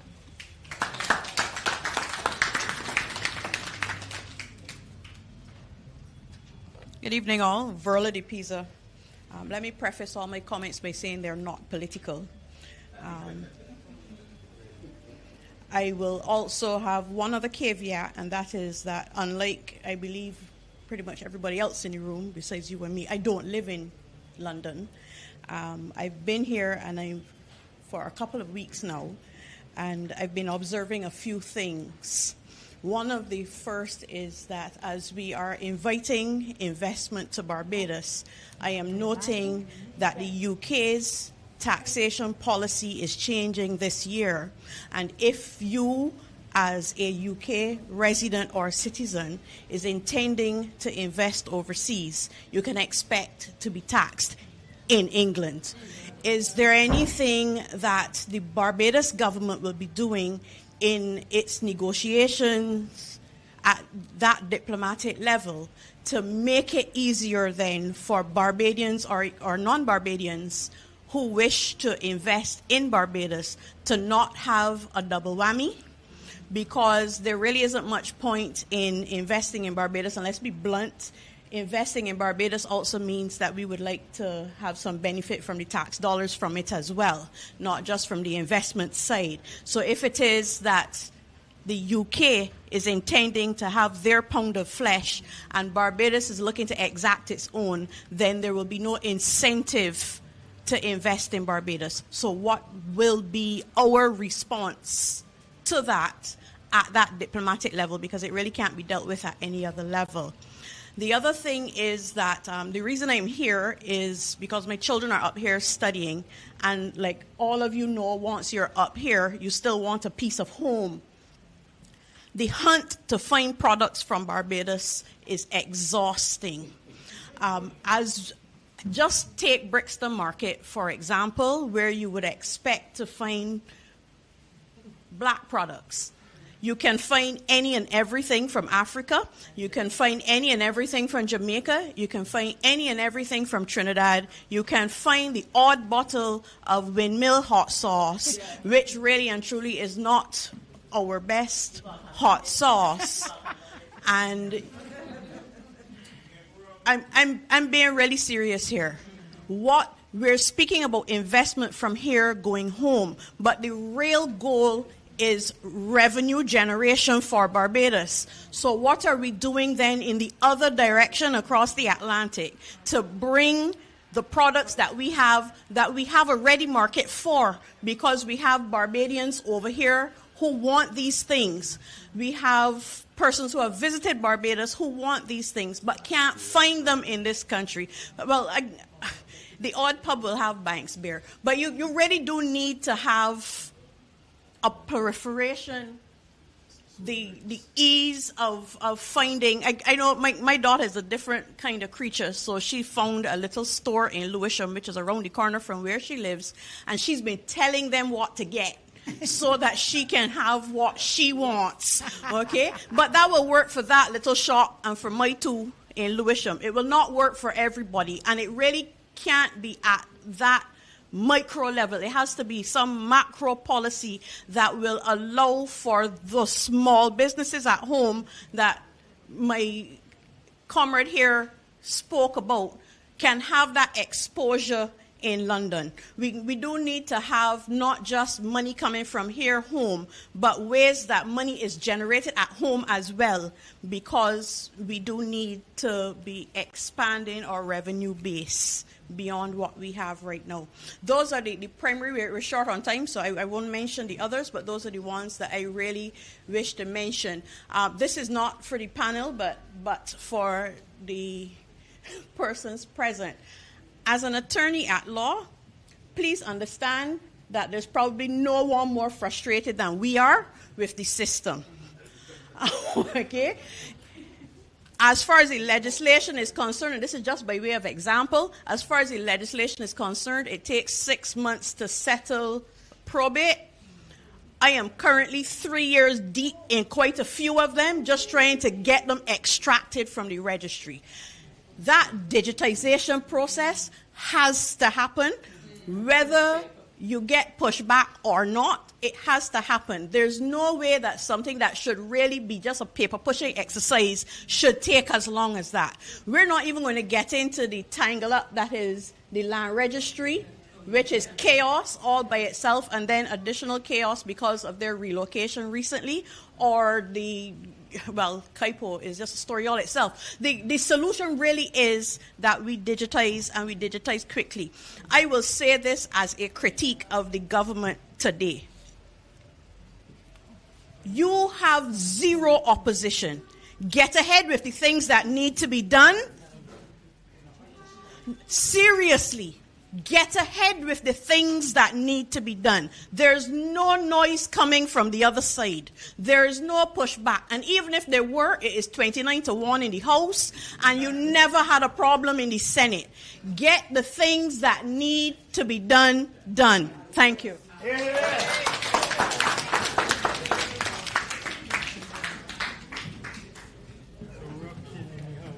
Stand up for mine.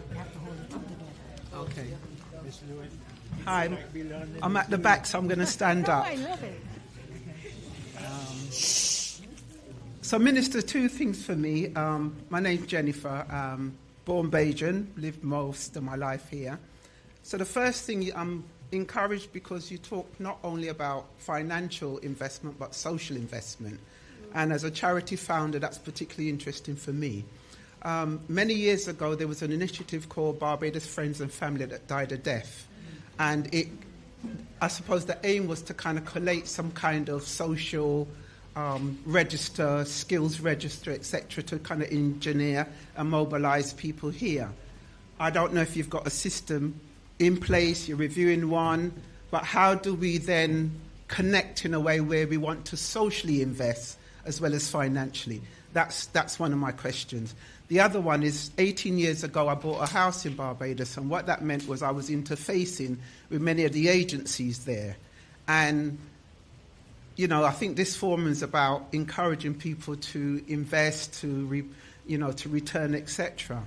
In interfacing with those agencies, I came across a lot of frustration. So my question is there some sense of creating an independent watchdog?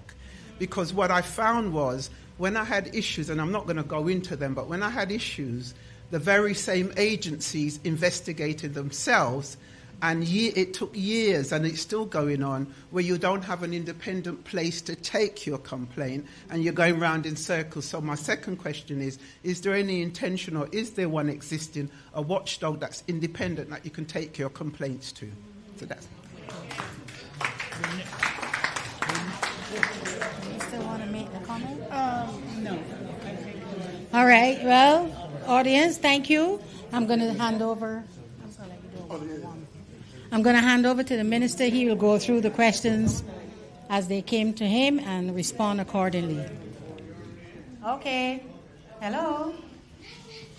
Over here. Okay. Thank you. Jennifer, my wife's name is Jennifer, so I'm going to save it for last.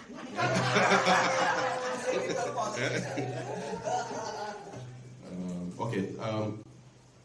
No, thanks very much, because these were extremely comprehensive.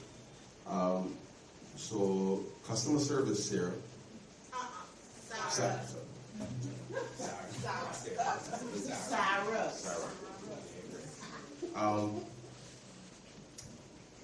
You know, a few years ago, we had the nice program in place focusing on this issue of service excellence right across the board. And it started to kind of work, but I think we got a little too comfortable with just in the first instance, the pleasant nature of who you're facing at any given point in time. And I say that specifically because customer service only isn't how you feel about the person in front of you. It's about the entire process in relation to where you make contact with an entity, whether it's the public sector, the business sector, how you're, it's not even as a complaint, how you are processed through and communicated with. And that relies, in my mind, in the first instance, every entity actually wanting to know how it is doing. So again, it means doing that introspection to make sure that how am I communicating with the public? What are their perceptions of me? What is it that, how am I delivering the service to them? And can I do this service or whatever it is in a different way that does not require people to actually come in front of me for things that we could easily dispense with? And I think what we've tried to do certainly in government, the Prime Minister speaks about deconstruction and reconstructing our processes all the time. And the reality is that for a lot of people, the idea of actually assessing yourself is a difficult one. And that, for me, is where we need to make sure that people are comfortable with knowing that I'm actually not doing as good a job as I thought it was. And therefore recognizing there's a gap. And once we recognize there's a gap, and whether it's training or resources or whatever it is, then they can improve on customer service. So, yes, I would love people to smile with me and have a pleasant demeanor, but are they competent to do the job that they have to do? And I think that is where we have to, as part of what we're doing in reform in government, we're between the digitalization, the training, the National Training Transformation Initiative, which is led by Dr. Lee, has been doing a lot of work within both the public and the private sector in relation to that. But regrettably, we've not been able to do en masse the digitalization that's required to really make sure that the customer service can actually improve. Because I think what Verna spoke to in relation to the digitalization, that will help significantly, because I'm of the view that the Revenue Commission will tell you that I've said to them, people should only come to the BRA if there's a problem. You should be able to pay for anything you want off your phone. Now, changing people's minds is a challenge because people get accustomed to know that I went and they give me the money and then they give me the receipt and they feel happy getting, you think if they happen, they're going to come up and say that But there's always a downfall in that because the elderly people are not tech savvy. And they might not have somebody at home that can help them with that. So we've introduced digital ambassadors within the spaces to be able to assist with that. Because it makes no sense everybody lining up for 2 hours, 3 hours to pay something when you can do that. So we've been trying to accommodate that once you're able to do majority of it online. But people still are in a kind of habitual thing because the truth is, as I understand it, especially on pension day, a lot of people use pension day as a way to go on because they can see you on pension day. Yeah. And there's nothing wrong with that, you know. No. But it's just the way that we don't have to make sure we reorient the spaces for you to have your thing on pension day, you understand, without having to wait to do that. So I'm saying the customer service element is work in progress, regrettably, because we haven't yet been able to complete the digitization that I know will help with a lot of the angst that people experience, no matter whether it's public or private, in relation to that. So, but it is ongoing. We've specifically said in the budget this year, if you're a private sector entity and you are digitizing your whatever it is you're doing, we will give you 100% credit this year, simply because we understand why it's important for you to do that. The government is pushing on its end to be able to do that, to make sure that we can get it done. So I don't want it to be only said that it is only digitization, but it is the training of the people to deliver that which they can deliver for what it is, whatever it is, and that is both public and the private sector. In terms of, you mentioned human intelligence, Barbados has been building social capital since independence, or slightly before. We will continue to do that. But again, we got to pivot and make sure that we are catering, we're putting the resources where we need to put them to be able to unlock the talents of people. So if you're going to have people in school for 12 years, 14 years, you got all that time to figure out what makes them tick and make sure then that the system is flexible enough to allow them to be able to achieve that. The reality is, if the 11 plus was art and music, as opposed to maths and English as it is now, the society would be perhaps a different type of society. But the reality is that that also will skew people that would be strong in sciences and these other things. So you have to find the balance to ensure that you're spending the money appropriately. So we're doing some work now within looking at that within the context of the reform to make sure that the teaching staff are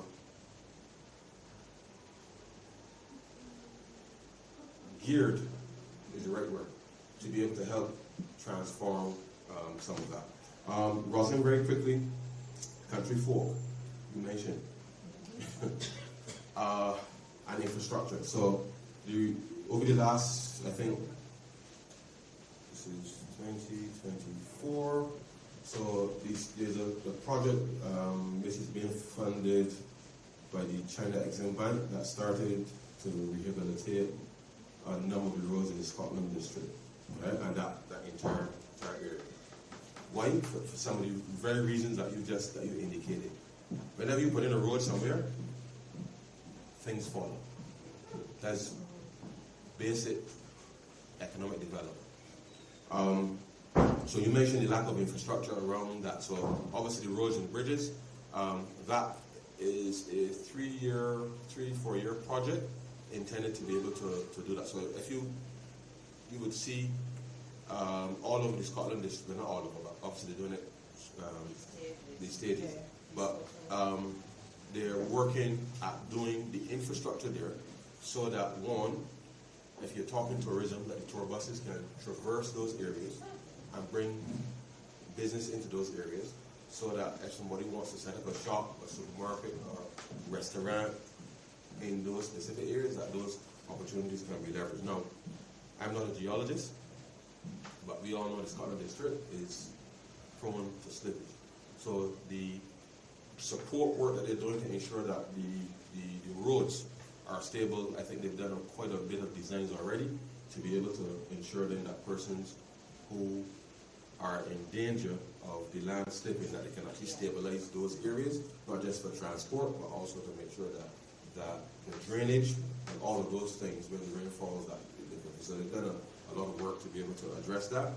The bus system, as you know, we've been electrifying, the government has been electrifying the fleet as we acquire new buses. Now that continues, and we hope that the private sector now will be able to do that as we transition to doing mass transit authority, so that you're not only relying on the transport board to do those routes, but you're having an integrated system, just how the London transport is done here, to be able to deploy buses as appropriate. In terms of regathering, it's still predicated on the parish approach in terms of getting people to come home at the appropriate time, but the reality is that when people, I will let people come home every month. If you can. Right?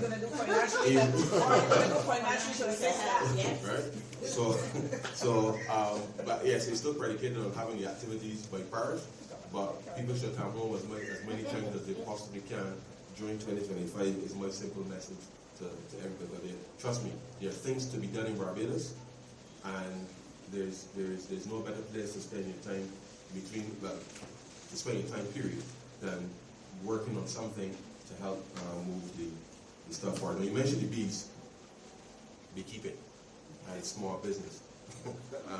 Not necessarily bees. Beekeeping and small business component. And that beekeeping, there's a project the Ministry of Agriculture has been rolling out on beekeeping specifically for young people, because honey is a pretty lucrative space. But again, so there's some youngsters who actually do it and do it very, very, very well. But people frighten the bees. People frighten the bees. Yeah, I know there's other things, but they're frightened. So it is the uptake. The uptake is going reasonably well, I would say. But people, the perception of this thing now as an opportunity now has to be like everything else. You got to show people what is possible, because bees will actually make you money. Yeah. Like honey. But there's a beekeeping association that we met, and they are doing their work. So we're trying to make sure that the financing and those types of things are in place to be able to do that. But there are some young men who are actively engaged in that. I wish there were more, but there's a program there specifically for that. But as it relates to small business specifically, one of the things that is still frustrating, because in 2019, I met with all the banks and credit unions, and I told them that they needed to digitize all of their system in order for the country really now to move in a completely different direction. So they were able to do that at the beginning of 2023, when they launched the real-time automated clearing. The real-time automated clearinghouse, where payments will happen instantaneously. Now, a number of small businesses, whether you're a vendor or still need to accept that this is the new way of doing things. Why? For years, you hear that small business got problems accessing finance. Why? Because nobody knows exactly how much money you're making, and you ain't got an accountant. You can't afford an accountant to do it. So, you have a payment system. All the apps you got these days now, somebody come and pay you. Your activity is automatically recorded, and therefore, when we did the payment system build along with the Fair Credit Reporting Act, as I mentioned earlier, the key there now is to make sure now that once you you can choose whatever, option you want, the unlocking of finance is predicated on any financial institution knowing how much money you're making, which if you digitize, it's easy for you to be able to show that you can do that. And so the Ministry of Energy and Small Business, they did financial literacy program working in collaboration with the agencies and the people that are really trying to get the small business people to shift. Now, Louisa is here, and I keep saying to people, if your concern is the Revenue Authority or NIS, then you're not really a business person. Because the government wants your business to grow. All that will happen is that the ease with which we can make decisions based on data will be there to help support. So that is one of the critical areas that the people don't quite understand, that digitization will bring opportunities for access to credit, money, to do what you have to do, whether it is short-term credit, so you go and buy your fruits in the morning with credit, you sell, and you pay back the end of the day, and the rest is yours. And that is the type of micro credit and that type of thing that can be unlocked. But you can only do that if you digitize, because you got to make it easy. So we're doing a lot of work around that. The trust loan program was put in place to kind of give people a start to get the credit reporting side in place and the proper understanding. That's going reasonably well, but it still requires people to actually adopt a different attitude in the way that they're doing business. But it is something that the mindset needs to be able to change, rather than thinking that the government wants to tax you. Yeah. Which we got to collect the taxes, don't get me wrong, we got to collect the taxes. But the opportunity for growth is there if you the reason what's to say. Just two small points, Ms. Reed. I call it throwing because we established a business intelligence unit about a year ago, and I threw 5 young people at it. The first thing that they went into the data and did is create a map of Barbados. The second thing they did, overlay the supermarkets, where the supermarkets were located from the tax information, and they have continued to overlay. So I can tell you where the supermarkets sit, where the hotels sit, where any slice and dice you want at this point. Within the small business category, we have about 200 small businesses registered with the Small Business Association. But our data at the authority tells us there are 5,000 small businesses. And I think we're lucky because we've had a reduction in tax rate for small businesses. And in that, when the legislation moves, and in that instance, all of those small businesses are going to come in and register as well. And so then you'll be able to overlay on the map as well, where they're sitting, what activities they're doing, etc. So I think to the minister's point, the data that we're able to use now, we have to make sure we analyze it and use it properly. So we'll have details that we can tell you as well. Well, very good point, because as I said, it's not only a tax issue. It's about having the right policy to make sure that you understand what's happening in whatever segment of the economy to be able to assist. Now, we're circling through here now. So Kia, you raised the issue of entities, the basket, and the cost of living. Now, a couple of years ago, we gave a mandate to the Ministry of Health, which I think specifically led to what you raised. I haven't seen the copy of the study, but one of the things that I have personally observed is that when we had the compact, the actual cost, well, it depends what you call healthy foods, but the actual real cost is not as exorbitant as people may necessarily believe, right? I think the issue is it is easy to go and take a soft drink. It is easy to go and do what you are normally doing.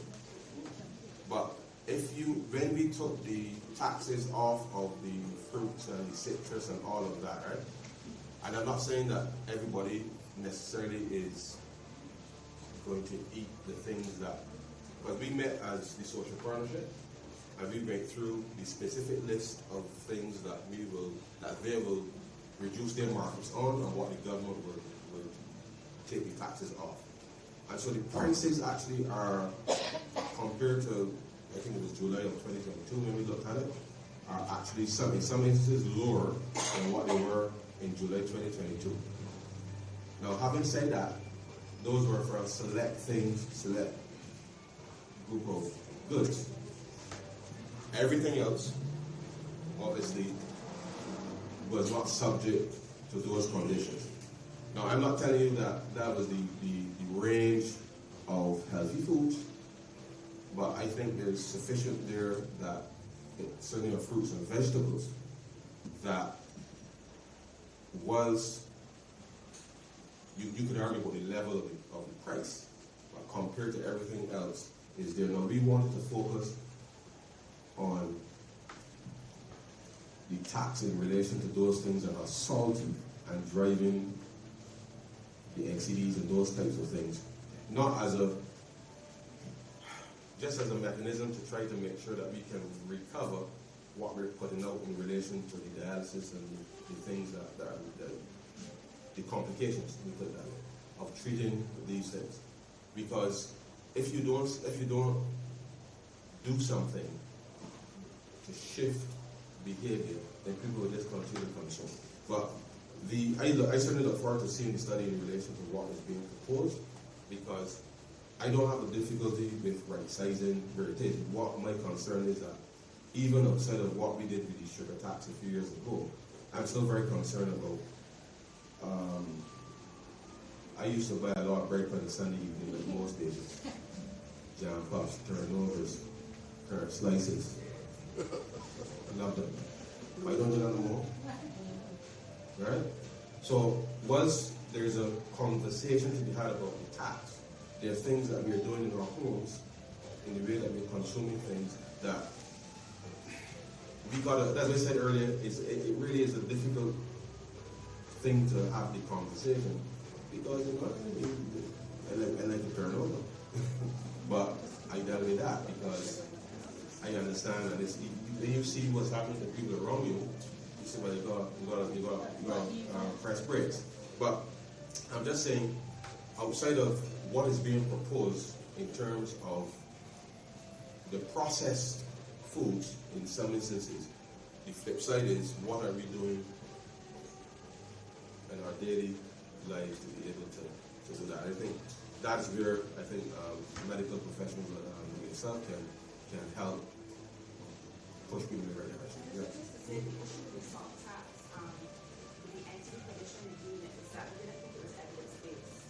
So when we put forward suggestions, there are things that some are on paper, but we need the evidence base to say this has worked well in other terms, and we've seen a reduction in consumption, or we've seen a reduction in NCDs, etc. So what I'm proposing to you in terms of the taxation system and creating that healthy food basket, these are interventions that are evidence-based.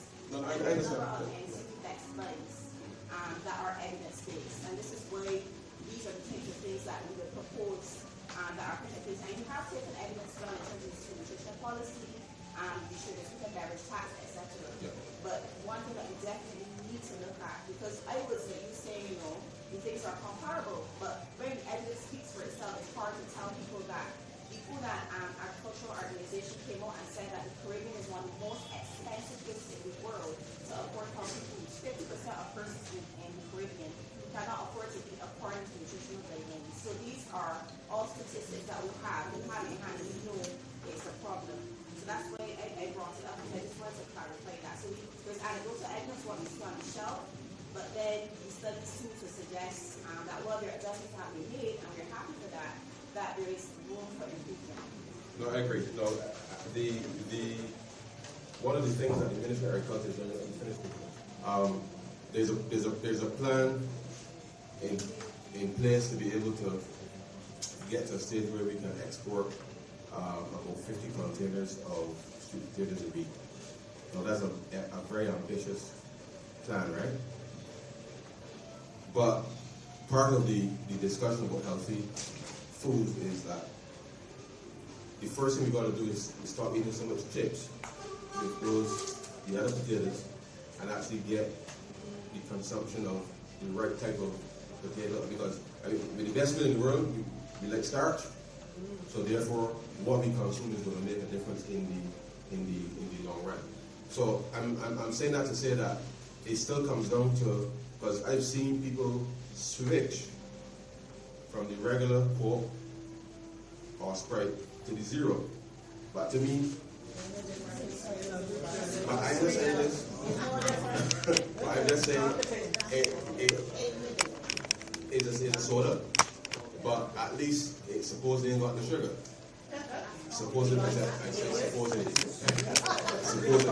But I just say that to say we really got to look at how we what we consume and in what quantity. So I look forward to that.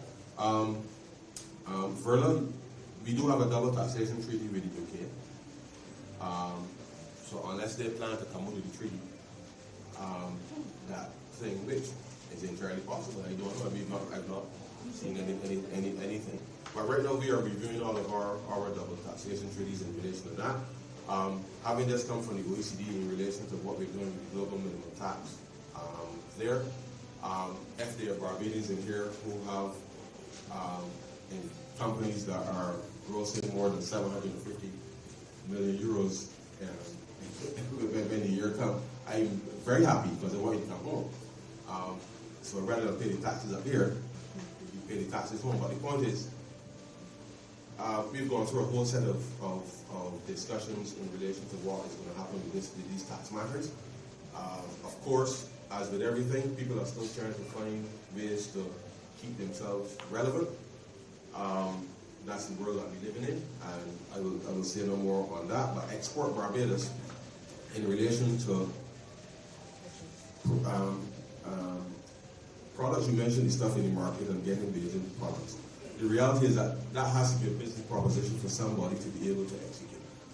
But Export Barbados is facilitating a number of people to be able to ensure that they can meet the standards. Whatever those standards are, whether it's the labeling, all of the sanitary and phytosanitary things that we've not been able to have in place, we've been able to settle that. We've invested in a food center at Newton, where any person who wants to be able to do pepper sauce, whatever it is, they can go and within an hour they can get 10,000 of whatever it is done, bottled, labeled, and everything, because it's all science-based driven in order to be able to do that. That too reduces the requirement for the small person to have to go and test, and that they just need the raw materials to be able to do that. So that is an area where there's an opportunity for investment, be helping people to be able to scale up and to be able to do more exports. But I think there's a genuine opportunity there to be able to follow through on. So Jennifer, I said I'll leave you the last. So the Ministry of Foreign Affairs has been collating the database as it relates to the diaspora, but you raised a specific question in relation to investment in the social sector. Now, the Ministry of Labour, right? The Ministry of Labour deals specifically with the third sector, which means philanthropy and people in charities and that kind of thing. And therefore, it is, well, you can still share the information through Foreign Affairs, but they have a specific desk officer that is working with entities within your space to be able to see how they can relate to Barbados. So I would suggest making contact with the Ministry of Labour in relation to what you may want to be able to do, so that it's for anybody who wants to be able to do that in a formal way, to be able to help assist within that area. Now, you did raise a question about independent watchdogs. This is a general complaint, or there are specific complaints you refer to?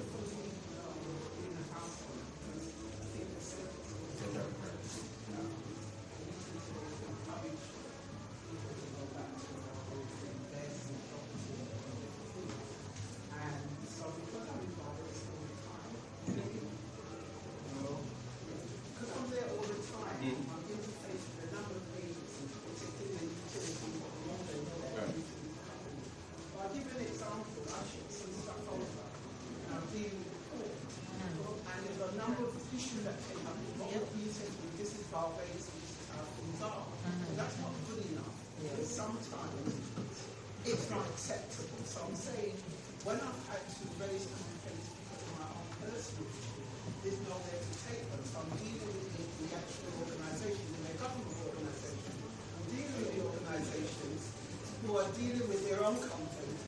There's nobody that's independent to hear that. So it goes round in circles.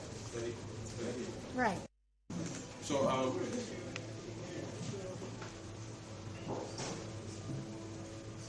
okay. So if I understand, so there's a new ombudsman, right? That he's been very, very, very busy in dealing with the issue. So the ombudsman is the entity person that you go to if you want to have a specific complaint or something.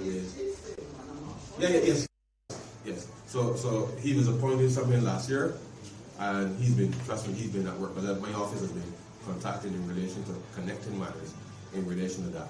But the issue of service standards, I think, to go back to what Sarah raised earlier about customer service. Part of the challenge that I have observed is that in order to get Barbados moving, people must understand the full gamut of logistics. So how to move water, how to move people, how to move information, how to move electricity, you name it, it is logistics. Your goods in the port is logistics. And whether you're the customs broker or you're the guy that driving the truck that bring your stuff to the port, whether you're the shipping agent or all of that, it is data, effectively. At the end of the day, you want your stuff at the port within the time frame that you expect to see it out of the port because you paid for that. What we've been observing is that a lot of our, and look, I can't say that this is the problem, but I think it is perhaps a symptom. When I was at school, the only people that did typing at school were the people in the business stream. Fast forward 30 years now, every area that you're working in requires computer literacy and the like. If you have people working in offices whose productivity is impacted because of your ability to do stuff, a very basic skill. Yeah? I'm not saying that that's the reason for what you have experienced, but I know it is definitely a contributing factor because when COVID hit especially, and all of a sudden more people were ordering stuff from overseas, you had a flood of packages and stuff coming in. The agencies just simply weren't geared for the volume. And genuinely, it has continued even post-COVID. And you have a number of small businesses dealing in this area who, you know, under normal circumstances, they can respond to maybe 10 people a day. But when you have 50 and 60 and 70 and you're geared for that, and the people that you bring on, you go and train them, then you end up with some issues in relation to that. Plus, too, on the custom side, we've been pushing more people to make sure we can clear so that there are no issues in relation to that. But as it relates to complaints, each head of agency really has a responsibility to track and make sure that what they are, the service that they're providing to the public, that it is the service level agreement that we have all agreed and committed to.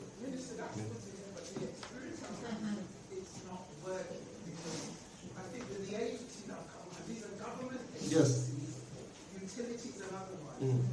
Literally, I've gone to Barbados several times, and I've gone in 2-3 times and asked to see a manager, just even at that basic level of stuff to happen. I've never been told there's an independent one for this school. I've never been told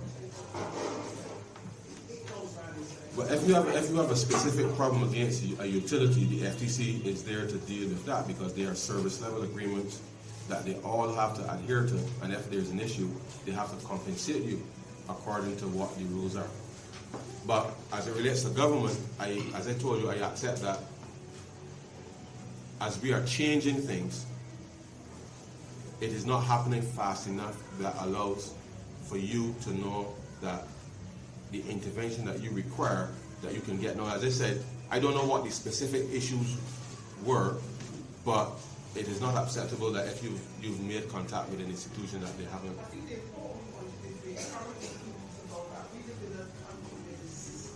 Yeah. And so we want to be confident that when you want to go back to an unconditional, but it is offensive, and that is. I understand, and trust me, for a lot of Bajans at home, it is frustrating, and that's why I said it requires us to sit down and have an open and honest conversation. Because at the end of the day, these Bajans are friends and families that doing it to us. So it ain't good enough. All right, but trust me when I tell you that this has not escaped our attention, because we've been pushing at it, and the speed at which we can get. Not, as I said, digitalization is not the total solution, but it is the change management and change of culture, change of mindset that is required now to be able to do that. Thank you very much. Thank you.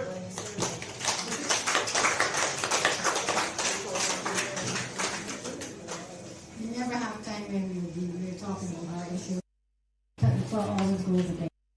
So at this time, I just want to thank the Minister. Thank you, Minister Straughn, for taking time out to come and speak with us here in the Diaspora and give us some face-to-face, right on, straight up. And I like how you talk, information. So we thank you for that, sir. We thank you, Ms. Louisa Ward. Thank you for taking time as well to be part of the tax woman. Tax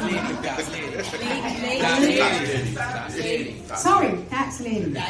I'm surprised that we didn't have a lot of questions for her, because we always got tax issues anyway. And of course, our new special envoy, Mrs. City, for joining us here. I also want to thank my colleagues and staff here at the High Commission for coming out, not only to support and make sure we make this happen, but more importantly, I want to thank you who took time out of your excellent weather status to come here and sit with us and share your ideas, share your suggestions, put your issues on the table. And I hope that we, at some way, we would have made it worthwhile for you to be here. I also want to thank the caterers. We're going to be serving some refreshments shortly, and I probably wouldn't get the chance again. So I want to thank Dolphins Catering for providing us with some really good Bajan food. And Minister, I have your sauce covered, all right? A small portion. So again, thank you everyone for coming. Of course, you can join the buffet to have refreshments. There's tea and coffee for those who want to get a coffee to get going. We also have some lemonade and Morby. There's some red or white wine. No more gay. No, we're not. Right. So again, thank you everyone again and again for making this so successful. Thank you.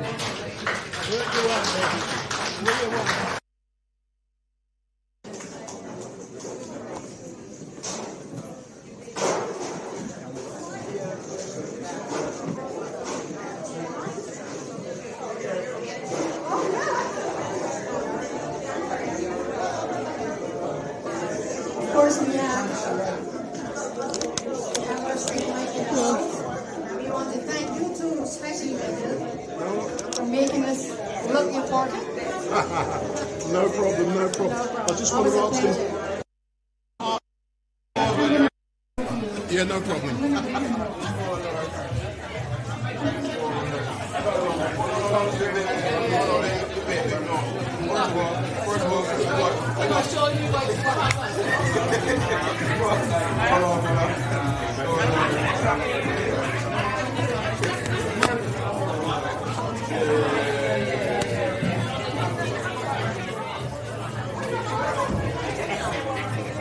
So for all of you who are watching, who are left, my name is Wendell Daniel and welcome to Street Night, and we are coming to you live and direct from here at the Barbados High Commission.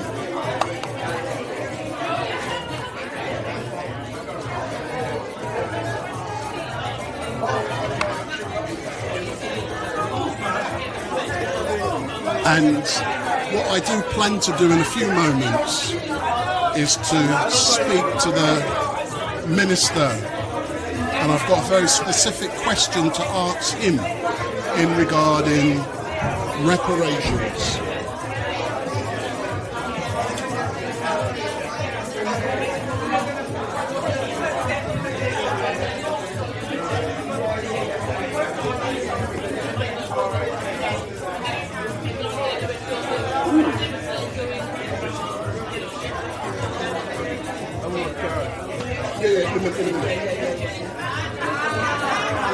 So what we are, so I'm hopefully going to be speaking to the Minister, and I want to ask him specifically about reparations and what the government is going to be doing to, excuse me, if we come. Let me just, don't be scared of me. My name is Wendell Daniel from Street Mike. Hello, we're currently live streaming, so were you happy today to engage and had the opportunity to ask the Minister questions and to listen to what he has to say about investment in Barbados?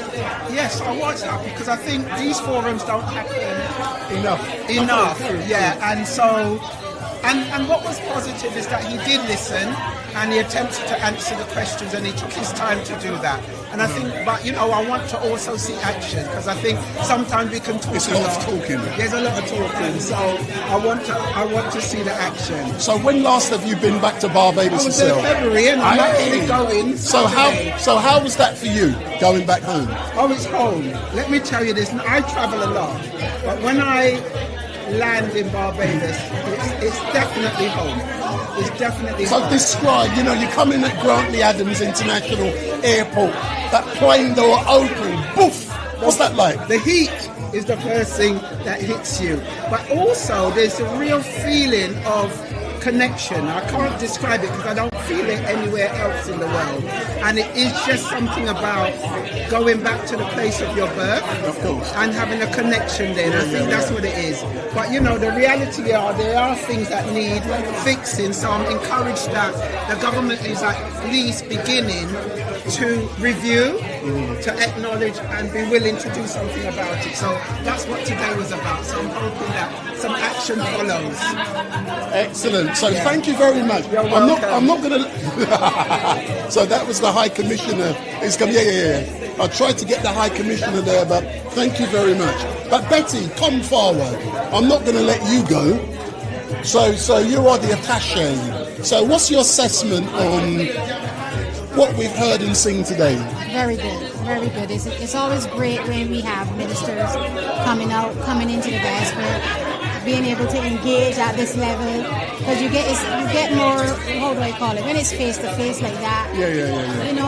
There's a lot of intimacy to the conversations and so on. So I thought we had a really one good thing I've really enjoyed today, for me, being invited to do this kind of stuff, because I do some heavyweight political stuff, but like you say, it's about my country. Absolutely. And it's the investment. It's about Carrington Village. Yeah, Carrington Village, the bad boys down there. But I love coming here, and I've done things previously, and for me, coming here is an education, and it's very educational. So what I want to know, what do you have planned for the future? Because I know previously it has been mentioned about medical issues, but I haven't heard nothing recently. So what do you have planned to educate people about diabetes, about hypertension, and all other important issues? Funny enough, last year one of the associations hosted a forum on health. And I was here. That's right. And I thought there was going to be more. They're coming. They're coming. So we're going to use them. We're going to use them to educate the diaspora, as we say, in terms of the medical issue, those people with the NDCs and so on and so on. Excellent stuff. So he looks terrified of me. And he's never met me. No, I must admit, you remind me of the guy Ainsley from BBC. Do you know something? The people online, that's what they say as well. So I only wish I had his money too. I'm saying, but that's not the case. But can I begin by saying what a pleasure it has been for me today to come here to listen and to be educated by yourself. For me, it's a privilege because, as Betty knows, most people don't know me online by the name of Wendell Daniel from Beerclough or Accounting Village. They know me as Street Mate, and I engage with some people around this country. For example, 2 weeks ago, there's someone most people in England has heard of by the name of Tommy Robinson. I interviewed him outside of court, but that's a separate issue why he was there. Earlier on, 3 days ago, I interviewed a man by the name of George Galloway outside of Parliament, and Mr. Galloway... George Galloway? George Galloway. I interviewed him outside of Parliament when he unveiled a political party, and he's got 200 candidates standing in the election. So, and earlier on someone talked about political questions. I'm not scared to ask questions. That's why people know me. So I'm now going to ask you a political question, and I know Betty. I'm going to leave the minister with you, and I know that you're going to treat him well. No, of course. But it is and I want you to listen, it is a political question, and I'm going to dress it up as unlocking investment. But it's about reparations. Reparations. So my question is, what is and it's very topical in this country at the moment. As you know, reparations, there's a political agenda around the world. So my question is, what is the Barbados government doing?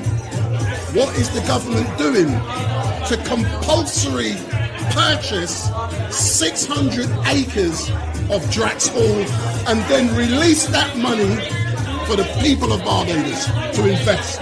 That is a good question for you. I'm not scared to ask questions, man. No, Street Mate, that's a difficult one. The premise of your question is that the taxpayers of today should buy land. Compulsory purchase. Right. You said compulsory purchase. Right. You said compulsory purchase, meaning that the government would have to pay for land, which would be difficult to explain. So politically, you can't explain purchasing so much. So how else could you take back the land other than by compulsory purchasing? How else can you get that 600 acres? So part of the discussions that we've been having in terms of, on the one hand, the Straughn initiative, but also we've been having a separate conversation in relation to the repair, if you like. And I've actually participated in a number of discussions by, there's a group out of the United Kingdom here that I've met with twice, once in Marrakesh and once in Barbados, around what it is and the structure within which we will see the type of reparations that, as Caribbean people, we should see. Now, in the instance of what you've raised there, then the matter is more a matter of gifting the land to the people of Barbados, as opposed to the government having to compulsory acquire, because, no, don't get me wrong, there could very well be a mechanism within which the compulsory acquisition results in no net outflow from the people to the landowner. So it is not without solution to come to a resolution whereby, for example, we have been using a process called planning gains, where, for example, as people want to subdivide land, they would give a portion of that land to the government as part of the subdivision in order for us to provide low-income housing for ordinary Barbadians.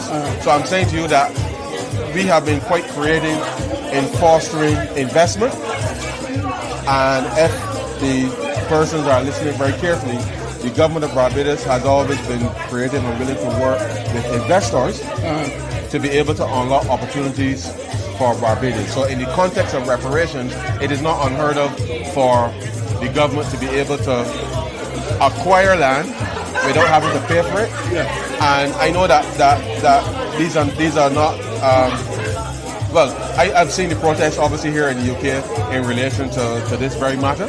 They're strong and they're growing, and therefore we feel that the time for certainly the organs of government, as well as those who have been agitating for those specific lands to be able to have access to Barbados, I think we can sit across the table and find a workable solution that does not require taxpayers to release any money. Can I say thank you very much? Your food is here. It has been a pleasure, but finally, can I say, I was in Barbados, when I couldn't say the word, the Barbados Labour Party, when they swept to power, 30 Love. I was there, not with this camera, photographing the entire election. I was there for 4 weeks. On the night when Mia Motley, her mum, her dad, we was outside the Bay Street. Can I say, for me to be there, it was so great, it was so historical. And, you know, it was history in the making. But now we've got movie cameras to be able to capture history in the making. I'm nearly there. We had the lovely young lady, the president here last year. I engaged with her here. So we got the capabilities, even though I'm from Carrington Village. People don't know me in England, you know. Well, I would suggest that you come back to Carrington Village and do introductory program to show young people. I've made a documentary film there, you know. But to transfer the knowledge and the skill in terms of that documented, because one of the things that we have to make sure we do going forward is to give people the opportunity to acquire new skills and opportunities to be able to support themselves. So I think this is an example of how, as you put it, a guy from Carrington Village. I grew up in Bank Hall, so a stone's throw away. And I think that if you can, as part of your give back, show the youngsters what is possible within the space, and you never know where that can lead. Excellent stuff. So thank you very much, sir. It's been a pleasure to engage with you. Your food is getting cold, but it's great. When are you actually going back to Barbados? I'm going back tomorrow morning. Oh, you're only here for a couple of days? Yes, I came in yesterday, and I'm leaving tomorrow. Oh, excellent. But sir, keep up the good work, and it has been a pleasure. And I've got my historical record. Excellent. Thanks a lot. So for all of you who are watching, my name is Wendell Daniel, and this is Street Mike, and let me put and tomorrow we are going to be at Speaker's Corner from 1 to 5 p.m. So we're going to be at Speaker's Corner tomorrow from 1 to 5 p.m. And just to let you know, I have been in contact with Hatun Tash, and tomorrow I will be giving more information on Hatun Tash. So we're going to be at Speaker's Corner from 1 till 5 p.m. So from 1 till 5 p.m. And if it's raining, you ain't going to see me for dust. I ain't coming. But I should be there if it's not raining. And what my plan is in the future is some of the guys who go to Speaker's Corner, for me to invite them to my home to sit down on a one-to-one to engage with them. But we can talk about that tomorrow at Speaker's Corner. But today, this is about being down here with people from my own country. And it is so great to know that the minister from the Ministry of Finance is here giving us giving information about what Barbados is doing to make the country even better. And like I said, we want to unlock investment. We want money so we can build and educate our children for the future. And one thing that was really great that the minister said, and what he spoke about, was the education system in Barbados is one of the most amazing systems out there. Our kids are so highly educated, but it was designed to make sure that civil servants came out of that system. And that is not good enough for 2024, because we live in a world that has changed. So, like I said, We're back tomorrow, Speaker's Corner, 1 till 5 p.m. And all I can say, it's not about views. If this was about views, you would never see me. It's about creating that historical record, going out there and getting information to educate and enlighten people. It's not always about entertainment and doing TikTok clips, which I have no interest in.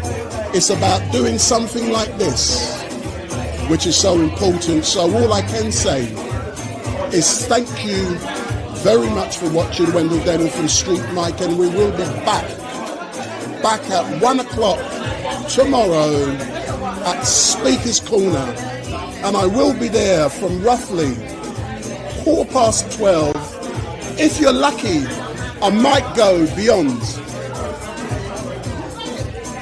5 p.m.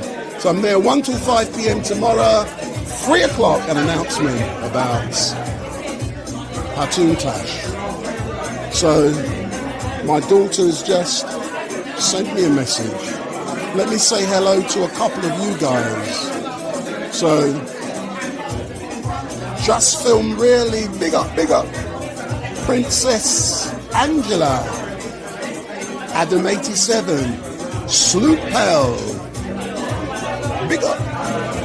So we're gone for now, and I'm going to leave you, and you can hear the music in the background, and it's party time, but now I have other things to go and do. Earlier on today, we started off at Trafalgar Square, walking with Jesus, or walking like Jesus. So as everyone eat their food, the Belgian food, I'm going to go and get some for myself. So what food is that? Come. So we're shutting down. Let me go and get some food, and then I'm going to show you what I'm going to get. Then we're gone.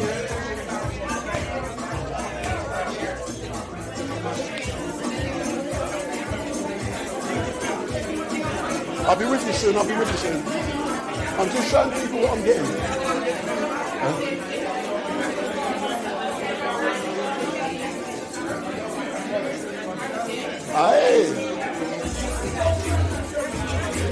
I should have bought mine. Yes, please.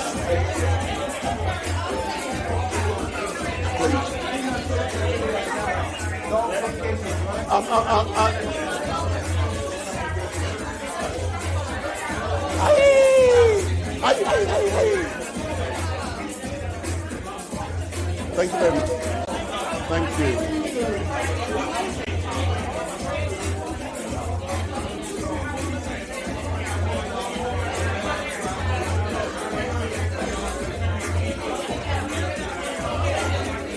Edward!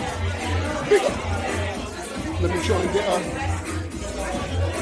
I'm sitting there chatting to yourself. It looks like I'm chatting to myself, but I'm not chatting to myself. Who are you chatting with? I don't know. I don't care who I'm chatting with. As long as it's not... Aye.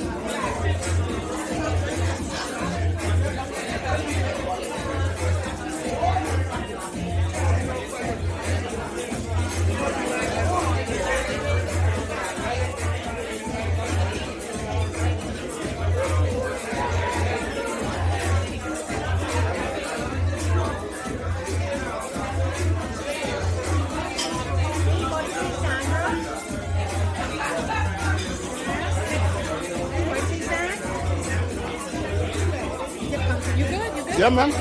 And it says sweet.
So for those of you who are watching, all I can say is thank you very much. We are now signing off for now, and I'll see you tomorrow as I eat my food. So we're back tomorrow, 1 till 5 p.m. Thank you for watching, and goodbye.